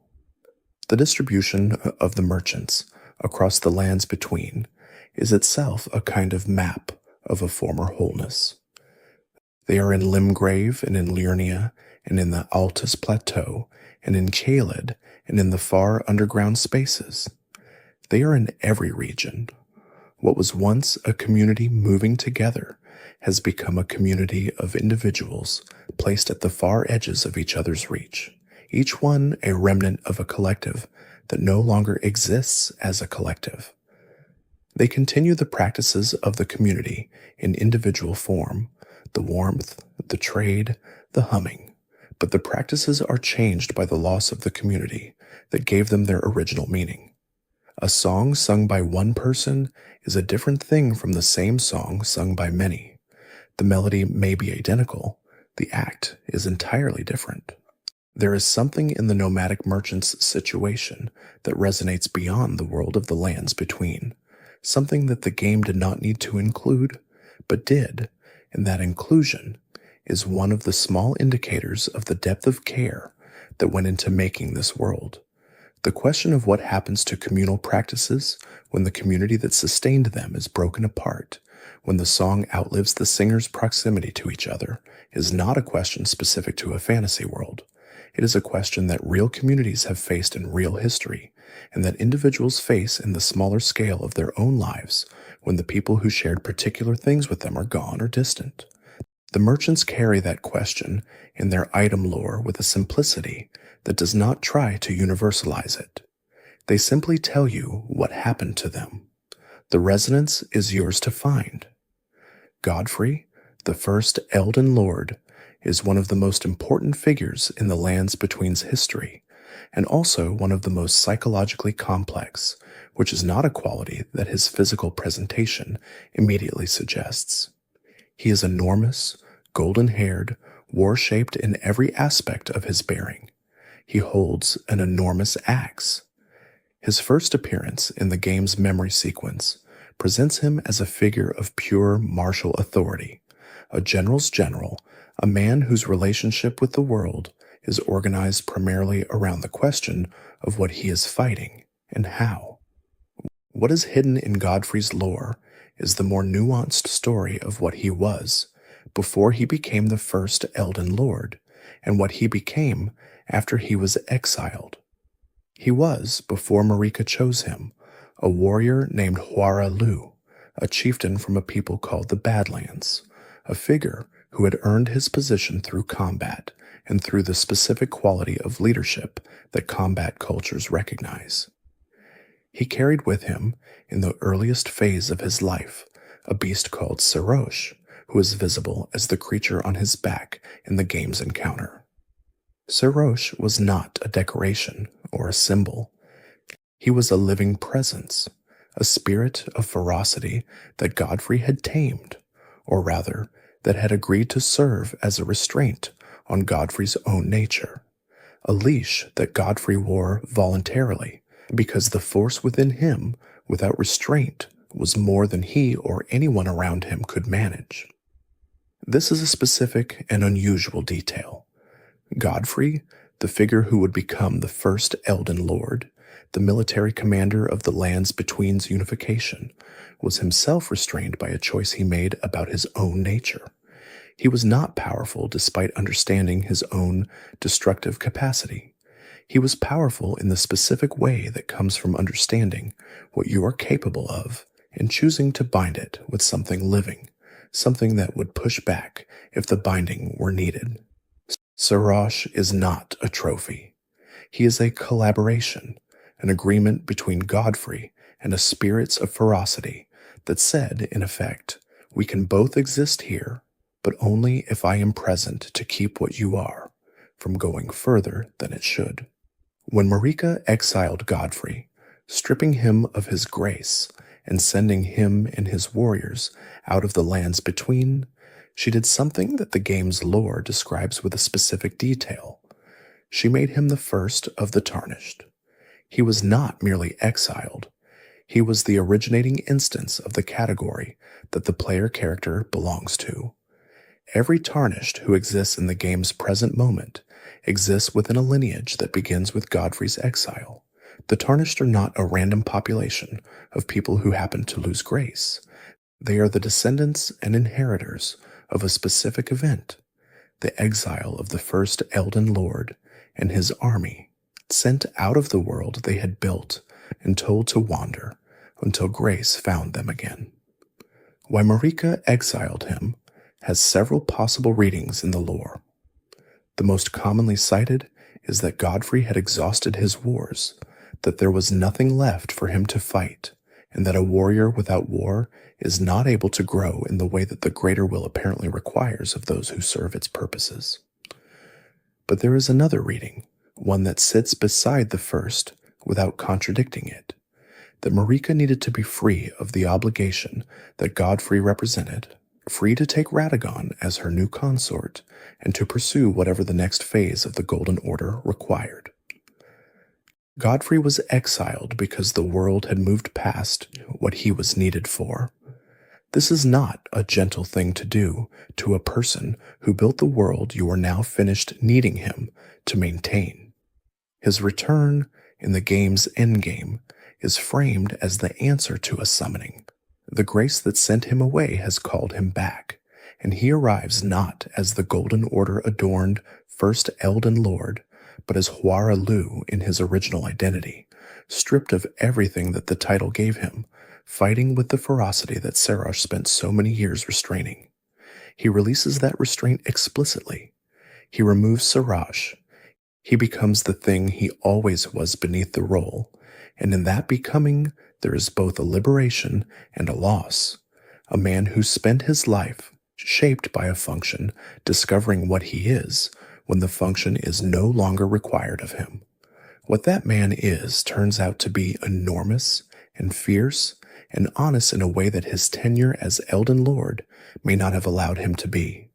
His final form is more him than his official history. That is either a tragedy or a kind of gift. The game allows it to be both. The dragons of the lands between are ancient, older than the Golden Order, older than the Erdtree in any meaningful historical sense, present in the worlds at the time of the Crucible and carrying forward into the present, a connection to the world's pre-Golden Order state that no other creature type fully shares. They are not merely large animals. They are, according to the game's lore, beings with a specific and documented relationship to the lands between's history, participants in events that shaped the world before the current era, and survivors of those events, in forms that carry the marks of what they experienced.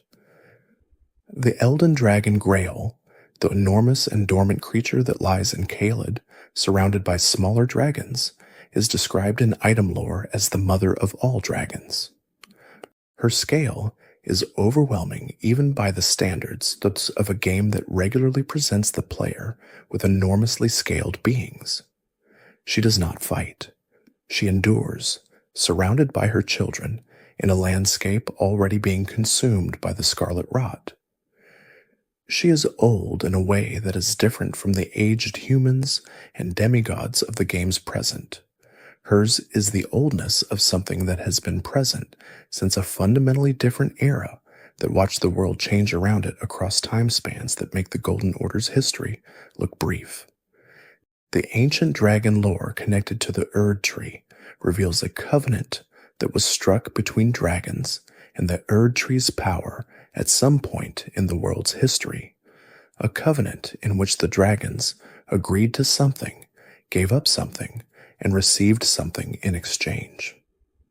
The Gravelstone dragon abilities in the game's spell system are connected to lightning, which is described as the ancient power of the dragons, distinct from the Erdtree's flame magic.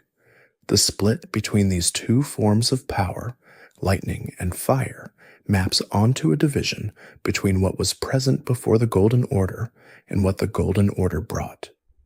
Dragons represent the older power. The Erdtree represents the newer one.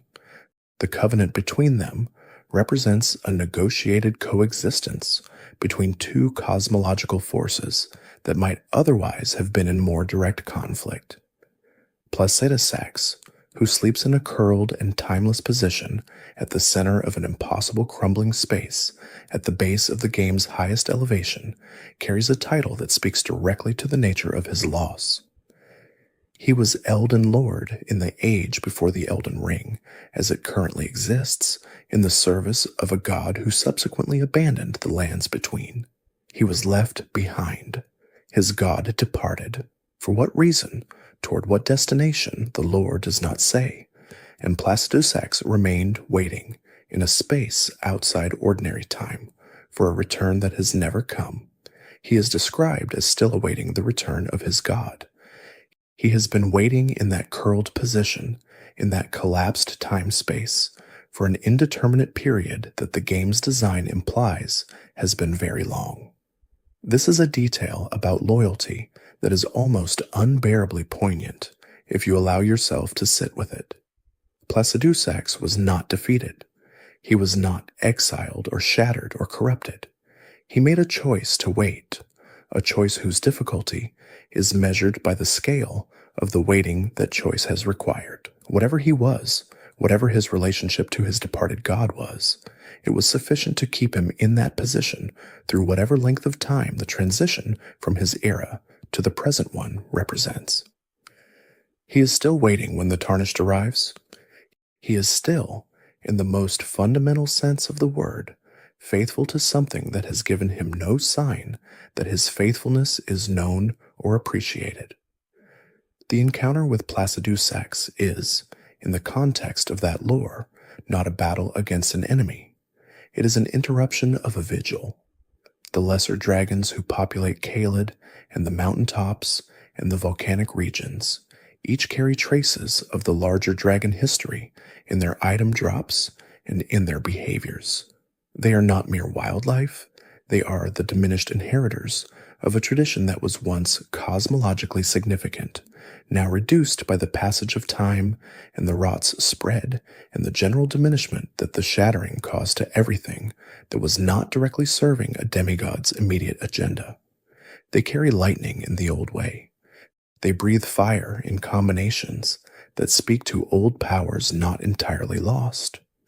They persist in the world's broken present as reminders that the lands between was shaped by forces that predate the Golden Order, and that will, in whatever form survives, post-date it as well. The Carian royal family, which governed Liurnia of the Lakes from the Academy and from the royal study before the shattering, represents one of the most internally coherent lore traditions in the game. Their magic is lunar, cold, silver, oriented toward the celestial rather than the terrestrial, drawing on forces that the Golden Order acknowledges only awkwardly, and that the Carians themselves understand as belonging to a tradition that exists independently of anything Marika established. The Carian lineage is a lineage of scholars and sorcerers, of people who looked at the sky with the particular attention that yields knowledge rather than worship.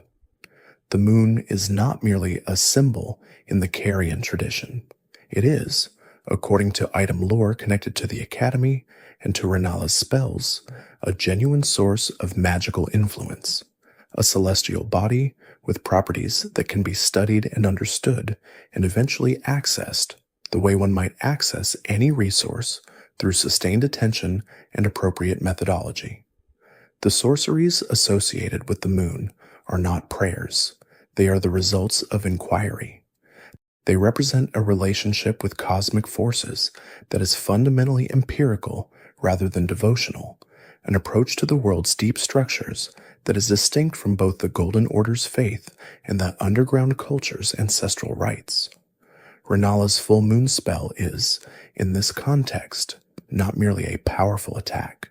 It is a statement of mastery, the end point of a tradition of lunar study that Renalla represents at its highest level, the result of a lifetime of attention to the moon's properties and cycles and the specific ways in which its influence enters the lands between its magical substrate. She did not arrive at her power through divine favor or through the grace of a higher power.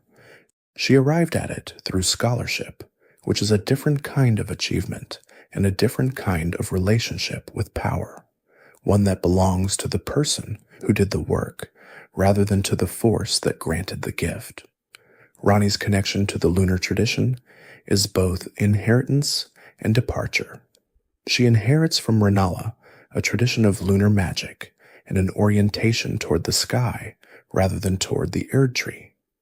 But her relationship with the dark moon is something different from Renalla's relationship with the full moon, darker, stranger, more directly connected to the space between things, rather than to any single celestial body's light.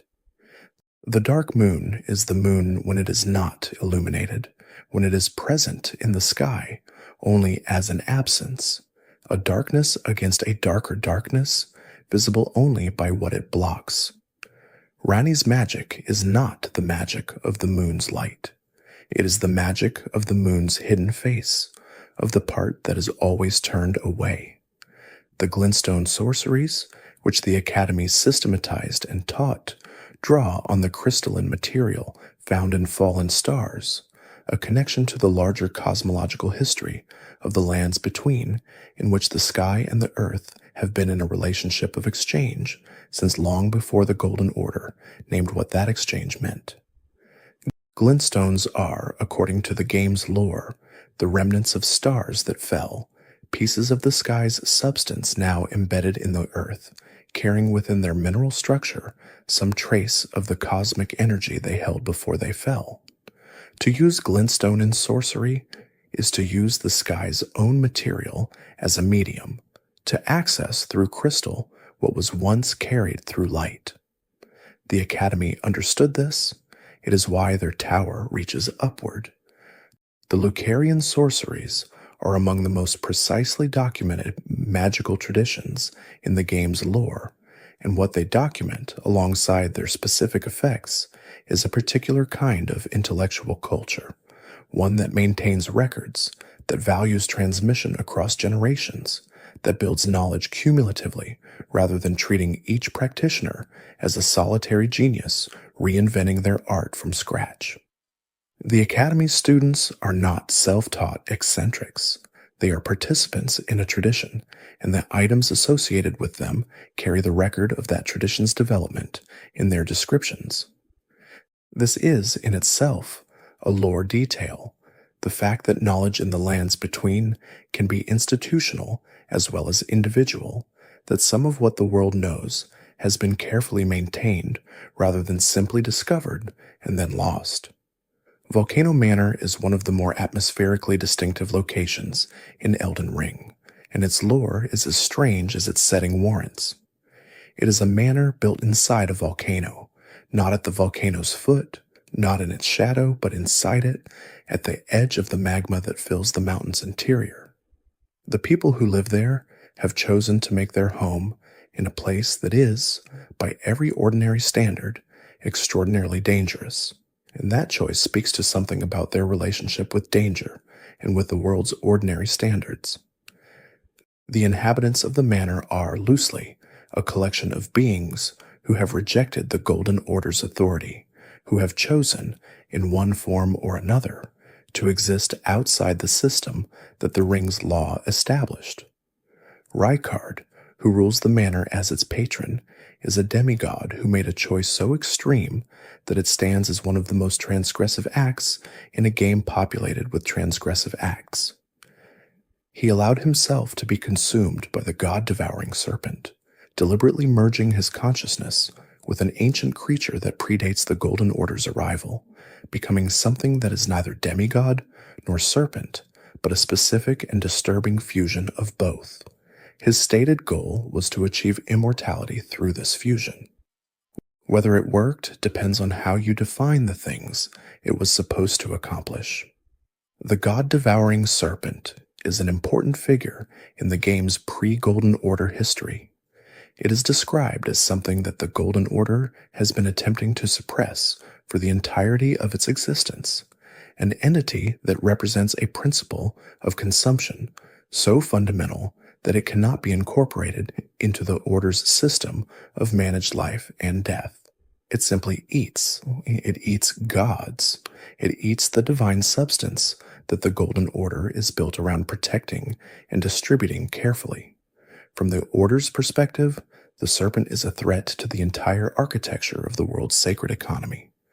From the serpent's perspective, if a serpent can be said to have a perspective, the divine is simply food. Rykard's merger with this creature is, in the lore's terms, an act of profound philosophical commitment. He did not simply gain the serpent's power. He became the serpent, or became something that contains both himself and the serpent in a single body, with two agendas that are not entirely compatible. The Rykard who speaks in the game's encounter is clearly still present, articulate, sardonic, aware of his own history and of the irony of his position. But the body he inhabits is the serpent's body, and the serpent's appetites are its body's appetites, and the relationship between Rykard's conscious goals and the serpent's fundamental drive is one of the more unsettling ambiguities in a game that is comfortable with ambiguity. The questline associated with the manor, in which the player is recruited to assassinate other tarnished, speaks to the manor's larger project, the systematic killing of tarnished who are working toward the restoration of the Elden Ring. Rykard does not want the ring restored. He does not want the Golden Order's law reinstated. His rejection of that system is total, and the manor is his instrument of interference, a place where beings who share his rejection gather, where the project of undoing the order is pursued through means that are clearly violent, but that are, in the manor's own internal moral universe, justifiable as resistance. The presence of Tanith, who serves as Rykard's devoted representative within the manor, adds a human dimension to the lore that is easy to underestimate. She is not a demigod. She is not a being of supernatural power. She is a person who has given her loyalty to Rykard in terms that the game suggests go beyond political allegiance into something more personal. Her grief at Rykard's death is genuine and strange. Strange not because grief itself is unusual, but because of what she does with it, which is a detail that the game presents in its environmental storytelling with the quiet horror of something observed rather than explained. She does not ask for your understanding. She simply continues, in whatever form continuing takes for her after the loss of the thing she devoted herself to. Her story ends in a way that raises questions the game does not answer, and those unanswered questions are part of what makes her one of the more lingering presences in the game's roster of secondary characters. There is a creature in the lands between that exists in a state of such apparent simplicity that most players do not spend long contemplating it. The jellyfish, glowing, translucent, drifting through the air of certain regions of the world with a quality of aimless, gentle motion that is entirely at odds with the violence that characterizes most of the lands between's fauna, carry in their associated item lore a connection to the world's dead that is genuinely moving once it becomes clear. The jellyfish are, according to the lore connected to their drops and to the questline of Roderica, the spirits of people who died and were unable to return to the Erdtree in the conventional manner. They are the dead who drifted, who did not find their way back, who persist in the form of these luminous and directionless creatures, because the cycle that should have processed them has been broken.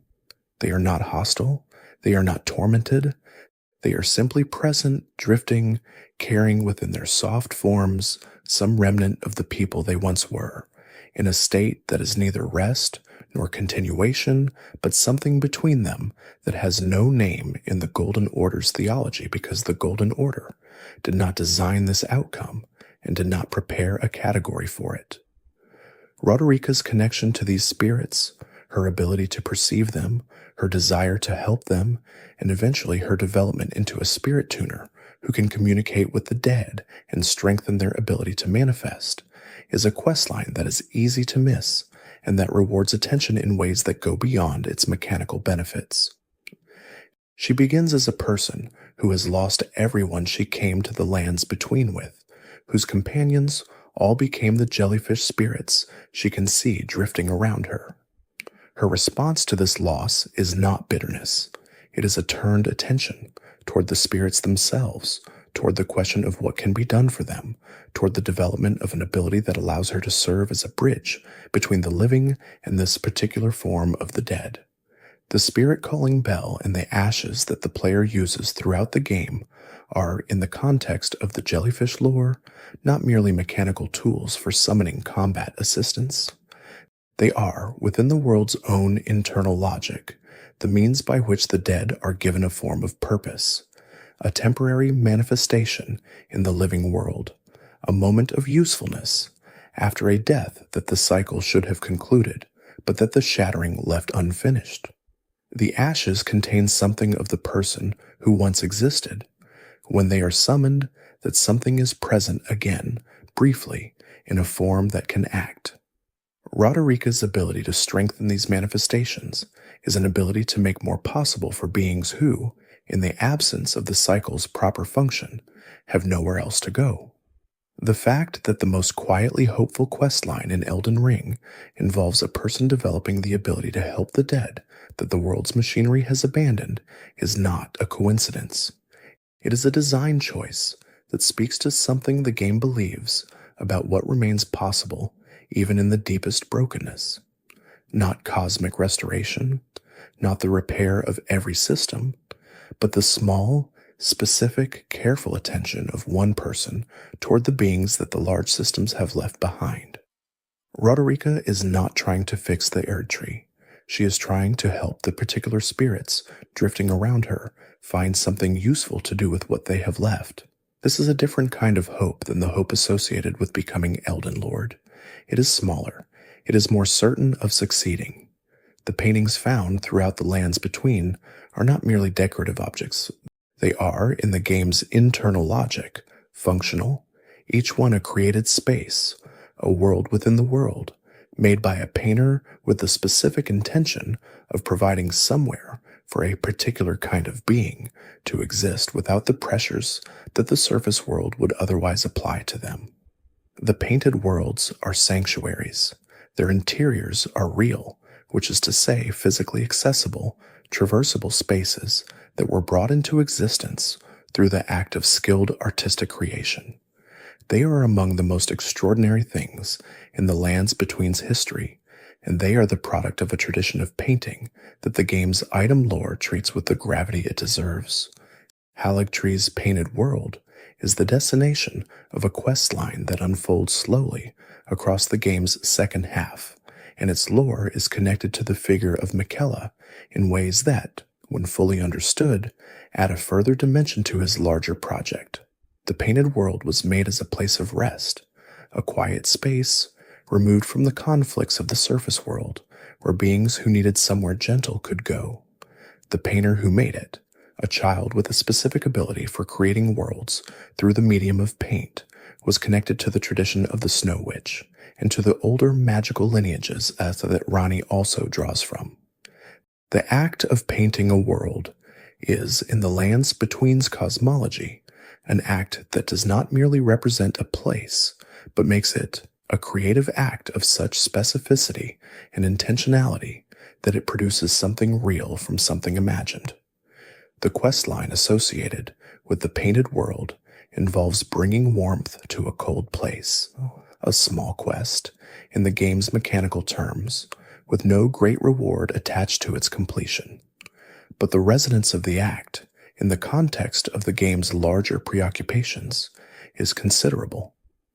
Warmth and cold are not merely temperatures in the lands between. Warmth is associated with life, with the Erdtree's grace, with the presence of something that is attending to the world with benevolence. Cold is associated with the lunar tradition, with the absence of that specific kind of warmth, with a different kind of existence that is not hostile to life, but is organized around different principles. To bring warmth to a painted world made in the cold tradition is to perform a small synthesis, not the resolution of a cosmic conflict, but the introduction of a quality into a space that had previously been defined by its absence.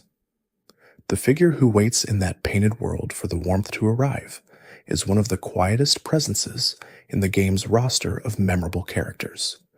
She has been there for a very long time. She has been doing the work she knows how to do in the space she was given, without urgency and without complaint. She is, in her own way, a portrait of what it is to maintain something carefully in the absence of any guarantee that the maintenance will be acknowledged or that the waiting will end. She waits for warmth. She works in its absence.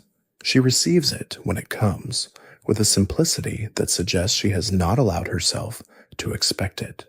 This is a character note that the game delivers in a very few exchanges, and it has the weight of something true.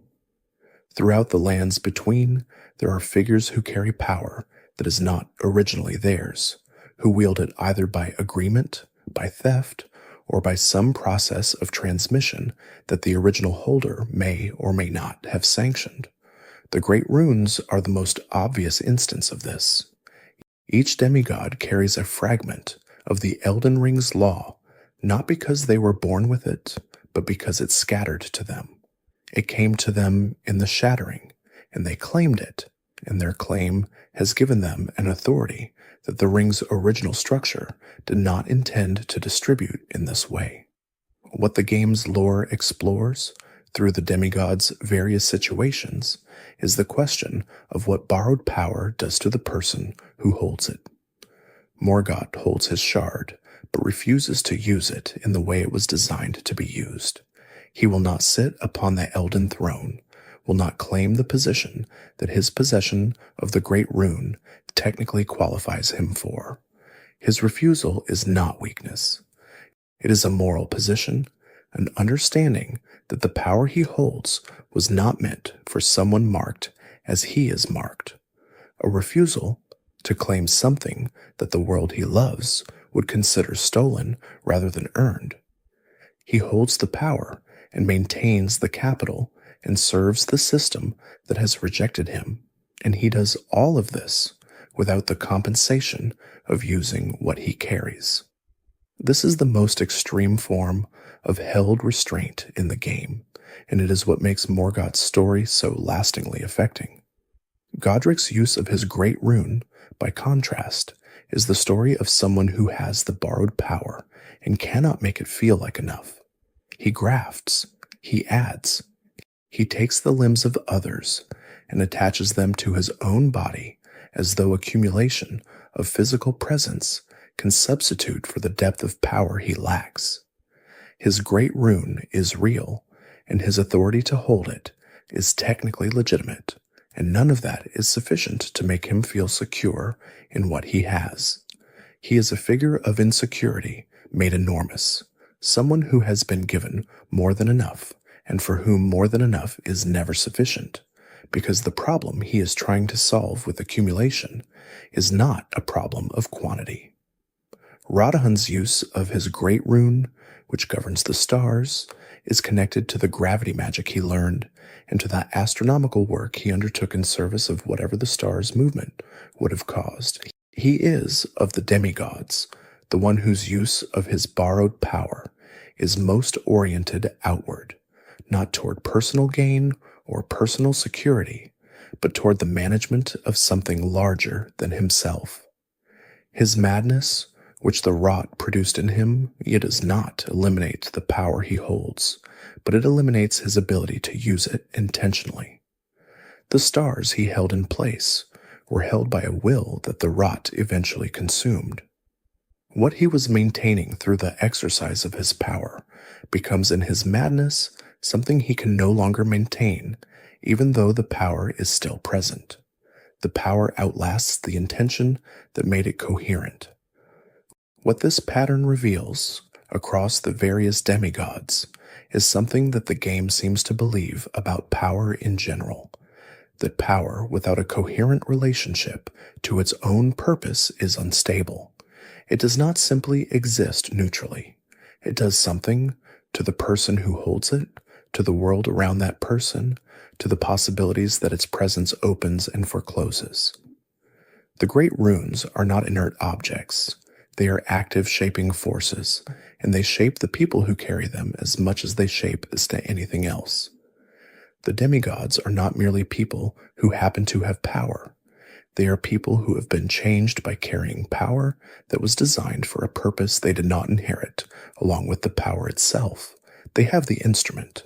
They do not have the instruction manual, and the result of using an instrument without fully understanding its design is visible across the lands between, in every domain that bears a demigod's mark. There are sites of grace in the lands between that exist in places that do not obviously warrant them, in the middle of fields that carry no particular strategic significance, at the base of cliffs that lead nowhere important, beside bodies of water that are not connected to any quest line or significant location. These sites exist, in the game's design for practical reasons. They allow rest and recovery in regions where the player needs them, but within the game's lore, they carry a different implication. Sites of grace collect where the world's accumulated sanctity has gathered, according to the internal logic of how grace works in the lands between. This means that the sites which appear to exist in the middle of nowhere are, in fact, markers of something that happened there, something that accumulated enough of the world's regard or significance or simple passage of people and events to cause grace to pool. A site of grace in a quiet field is the evidence of something that was significant there once, something that no longer has a visible marker, but that left enough of a trace in the world's fabric for the grace to settle. This reading of the sites of grace turns the entire landscape of the lands between into a form of historical record. Every site is a location where meaning was concentrated enough to leave a permanent mark. The roads between sites are connections between meaning nodes, routes that were traveled often enough by people doing things that mattered to them that the grace followed the traveling. The areas where sites of grace are absent are areas where nothing significant enough has happened, or where the shattering's damage has disrupted the flow of grace in ways that prevent it from settling. The map of sites is, in this reading, a map of the world's accumulated value, of where it has been most fully itself. The particular quality of rest that occurs at a site of grace in the game, the way time seems to organize itself differently, the way the ambient sense of threat withdraws to its edges, is the experiential correlate of this historical concentration. To rest at a site of grace is to rest in a place where the world has been most thoroughly itself, where whatever value the world holds has most fully accumulated. It is not merely a mechanical safe zone. It is a place where the world is most legible, where whatever it is trying to say about itself has gathered enough density to be perceptible. The warmth is not added, it has collected. Over how long and from how many moments of significance, the sites do not say, but their presence is itself the record. The Marika's scars, which appear in certain sites of grace, and which Melina uses to communicate with the player character, are themselves a form of preserved memory.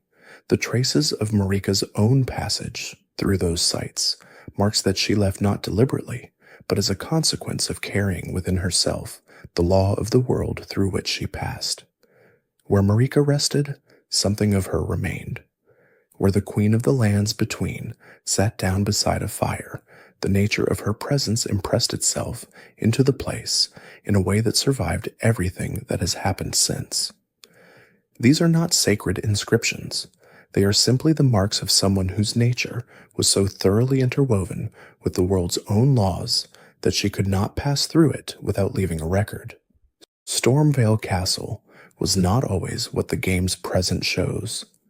It was, in the history of the lands between before the shattering, a structure of genuine authority, a seat of Godric's family's power, positioned at the gateway between the coastal lowlands and the more protected interior regions, guarding a passage that was important enough to warrant the investment of stone and garrison and the full apparatus of feudal military architecture. It was built to last. It was built to be approached and to make an impression on that approach.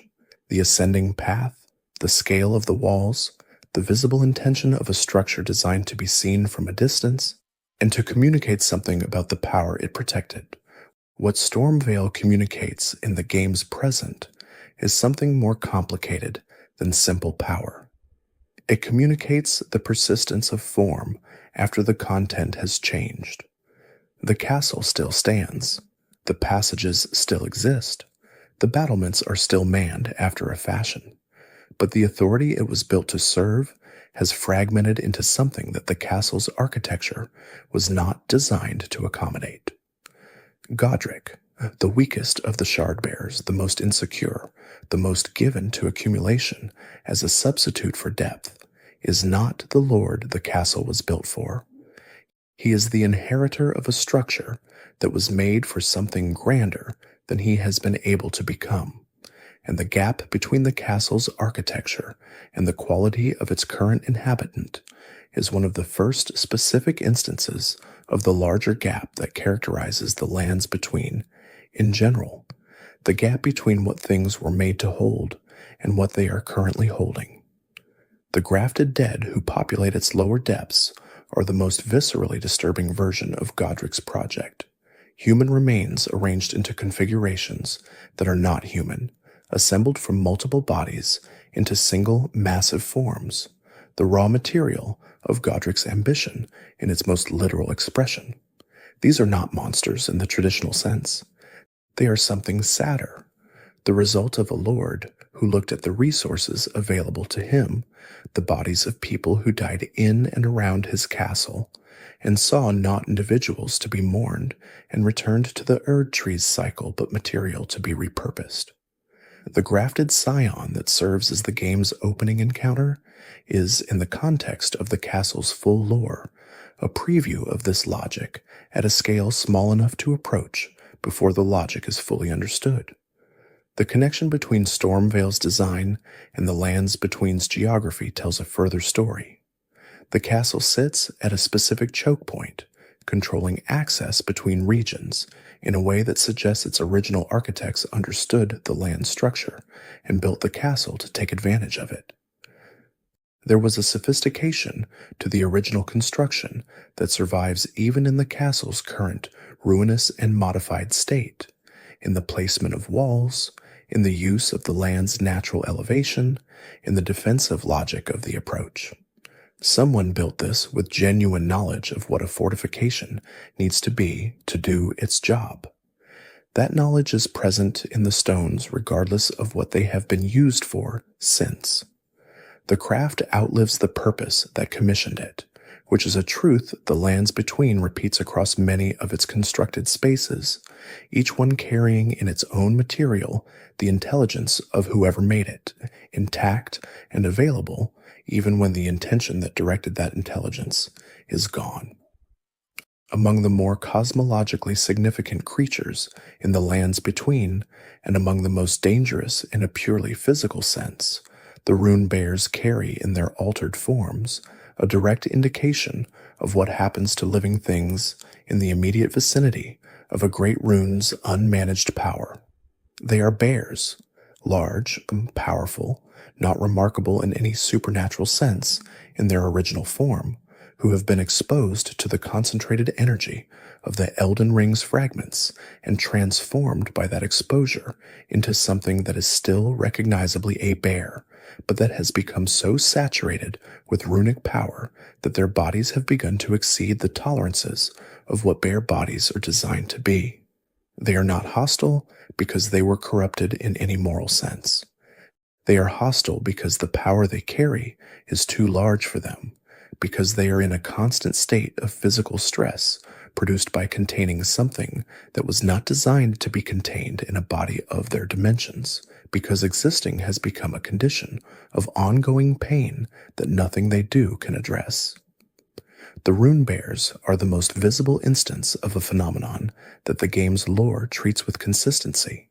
The tendency of the Elden Ring's power, when unmanaged and concentrated, to transform the things it touches beyond their capacity to integrate the transformation. This phenomenon explains much about the lands between's ecology in the aftermath of the shattering. The great runes scattered. Their power was not neutralized. It continued to radiate outward from wherever the demigods held the fragments, affecting the landscapes of their domains in ways that ranged from subtle to severe. The animals, the plants, the people who lived within those domains absorbed, at varying degrees of proximity, varying amounts of that radiating power, and the results are visible across the game's landscape in the specific nature of each domain's fauna. Caelid's creatures are rot-touched, Liurnia's are sorcery-touched, bearing traces of the Academy's long, magical saturation of the region. The mountaintops carry the cold influence of Rykard's magma and the ancient frost of the Giants' era simultaneously. Each region's wildlife is, in this reading, a record of the specific magical pressures that region has been under.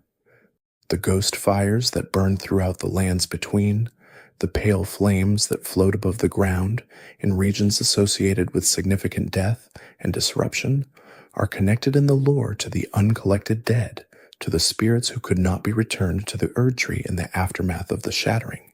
They are not dangerous, these fires. They do not burn. They simply exist, hovering, marking the places where the world's collection system failed and where what should have been returned remains, in the form of light, present but unheld. They are the most ambient version of the same phenomenon that the jellyfish spirits represent. The dead who persist, not because they chose to, but because the machine that should have processed their passing is broken. To move through a field of ghost fires at night, in the lands between, is to move through a space defined by accumulated loss, by the specific weight of all the deaths that occurred here and were not resolved in the way deaths are supposed to be resolved within the Golden Order's structure. It is not frightening in any simple sense. It is elegiac. The lights are the right kind of lights for what they are. Pale, soft, the color of something that has been burning for a long time, on very little fuel, the color of persistence without sustenance. They will continue to burn, presumably, until the cycle is restored and the dead they represent are finally returned to wherever they were always supposed to go. Or they will simply continue to burn, as some things do, long past the point at which what sustained them is available to be found.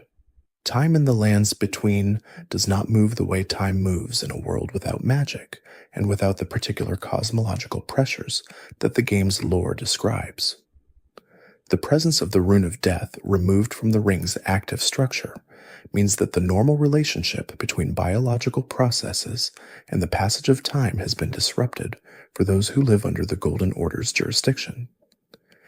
The Erdtree's management of the death cycle effectively slowed down the normal rate at which living things are used up by their own existence, or rather, it created a situation in which the used-up state could be reversed, in which the cycle of a life could be extended beyond its natural endpoint by the simple process of returning what had ended to something resembling its prior state.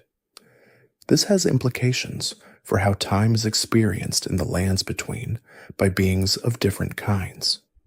The immortal demigods, Marika, Radahn, the Empyreans, do not experience time the way mortals do, because time for mortals is measured primarily by the approach of death, by the sense of a limited duration that gives each moment a specific weight that it would not otherwise have. For beings who cannot die in any conventional sense, time is something different, not the slow approach of an ending, but an indefinite continuation that has its own kind of pressure, the pressure of continuing to be without the organizing principle of a finite endpoint. The tarnished experience a version of this. They cannot die permanently.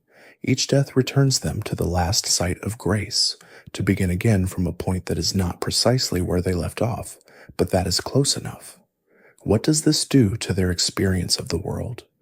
The game does not address this directly in its narrative, but it is not a question that the lore forecloses. The implication of a being who dies repeatedly and returns each time is a being who has a different relationship with risk than a being for whom each decision might be the last. The tarnished can afford to be reckless in ways that mortals cannot. This affords them access to places and situations that a being with a finite number of attempts would never risk. But it also means that each of those attempts carries less weight than it otherwise would, that the experience of death and return, repeated often enough, might produce a relationship with the world's dangers that is more like practice than like encounter. The places in the lands between where time has been most distorted are its most extreme spaces. The Farum Azula, which is a floating city in a permanent state of temporal dissolution, where past and present and future appear to exist in a kind of overlapping simultaneity, and the area surrounding Placidusax, where ordinary time seems not merely slowed, but genuinely absent, where the act of approaching the sleeping dragon is an act of moving into a space that has removed itself from the normal flow of causation. These places are not merely interesting. They are evidence of what the world's cosmological pressures can do to time when those pressures reach sufficient intensity, that time, in the lands between, is not a fixed and universal property, but a local condition, variable and susceptible to the same forces of magical and cosmic interference that affect everything else. The ruins that fill the lands between are themselves a temporal phenomenon, records of a present moment that became a past moment and was preserved in stone, accessible now as evidence of what was. To look at a ruin is to be in two times simultaneously, the present moment of the looking and the past moment that the ruin records. The lands between is full of this doubled temporality, this sense of the past being not merely remembered, but physically present, accessible to direct observation, not merely reconstructed through inference, but actually there, the same stones, in the same arrangement, carrying the same evidence of what they were made for, weathered but not gone. The world is old enough that its past is everywhere, and there is a quality to being surrounded by that much visible history, that much physical evidence of times that have already been, and that continue to be present despite having ended, that is, at this particular hour, conducive to the kind of rest that comes when the mind has been gently occupied with something larger than itself for long enough to have released its grip on what it was holding. The night in the lands between is a different country than the day, not merely darker, not merely quieter, genuinely different in what it contains and what it allows. Certain creatures emerge only in the dark, carrying fire or frost or the pale light of the uncollected dead. Certain sounds become audible that the day's ambient density covers, the distant call of something large moving through the hills of Altus, the low resonance of wind through the Stormveil battlements, the particular silence of the underground regions that deepens further still when no enemy is nearby, and the only sound is the vast geological quiet of stone that has been still for longer than any human architecture. The night also reveals things about the light. The Erdtree at night is visible from every region, the same as always, but the darkness around it makes its light more specific, more concentrated, more clearly originating from a particular place rather than filling the sky generally. At night, the Erdtree is a lantern rather than a sun. Its light has a direction. You can orient by it, and people in the lands between presumably have, for as long as there have been people traveling in the dark and looking for a fixed point to navigate by. Before there were roads, there was the Erdtree. Before there were maps, there was the Erdtree. The light that makes the Golden Order's politics and the Ring's laws so complicated is, at its most basic level, simply a light, a thing to find your direction by when everything else is dark. The night creatures of the lands between, the deathbirds, the Miranda flowers whose spores drift more freely in the cool dark, the night cavalry that patrol roads that are safe in daylight, are not merely more dangerous versions of day creatures. They are specific presences, each connected through its lore to the aspects of the world's history that are most active in the dark. The deathbirds carry nascent butterfly wings and are associated with the spread of death in spaces where the cycle's management has failed. They are most present at night because the night is the time when the dead are closest to the surface of the world's attention, when the structures of the Golden Order's management already weakened by the shattering are most susceptible to the influence of what they were designed to contain.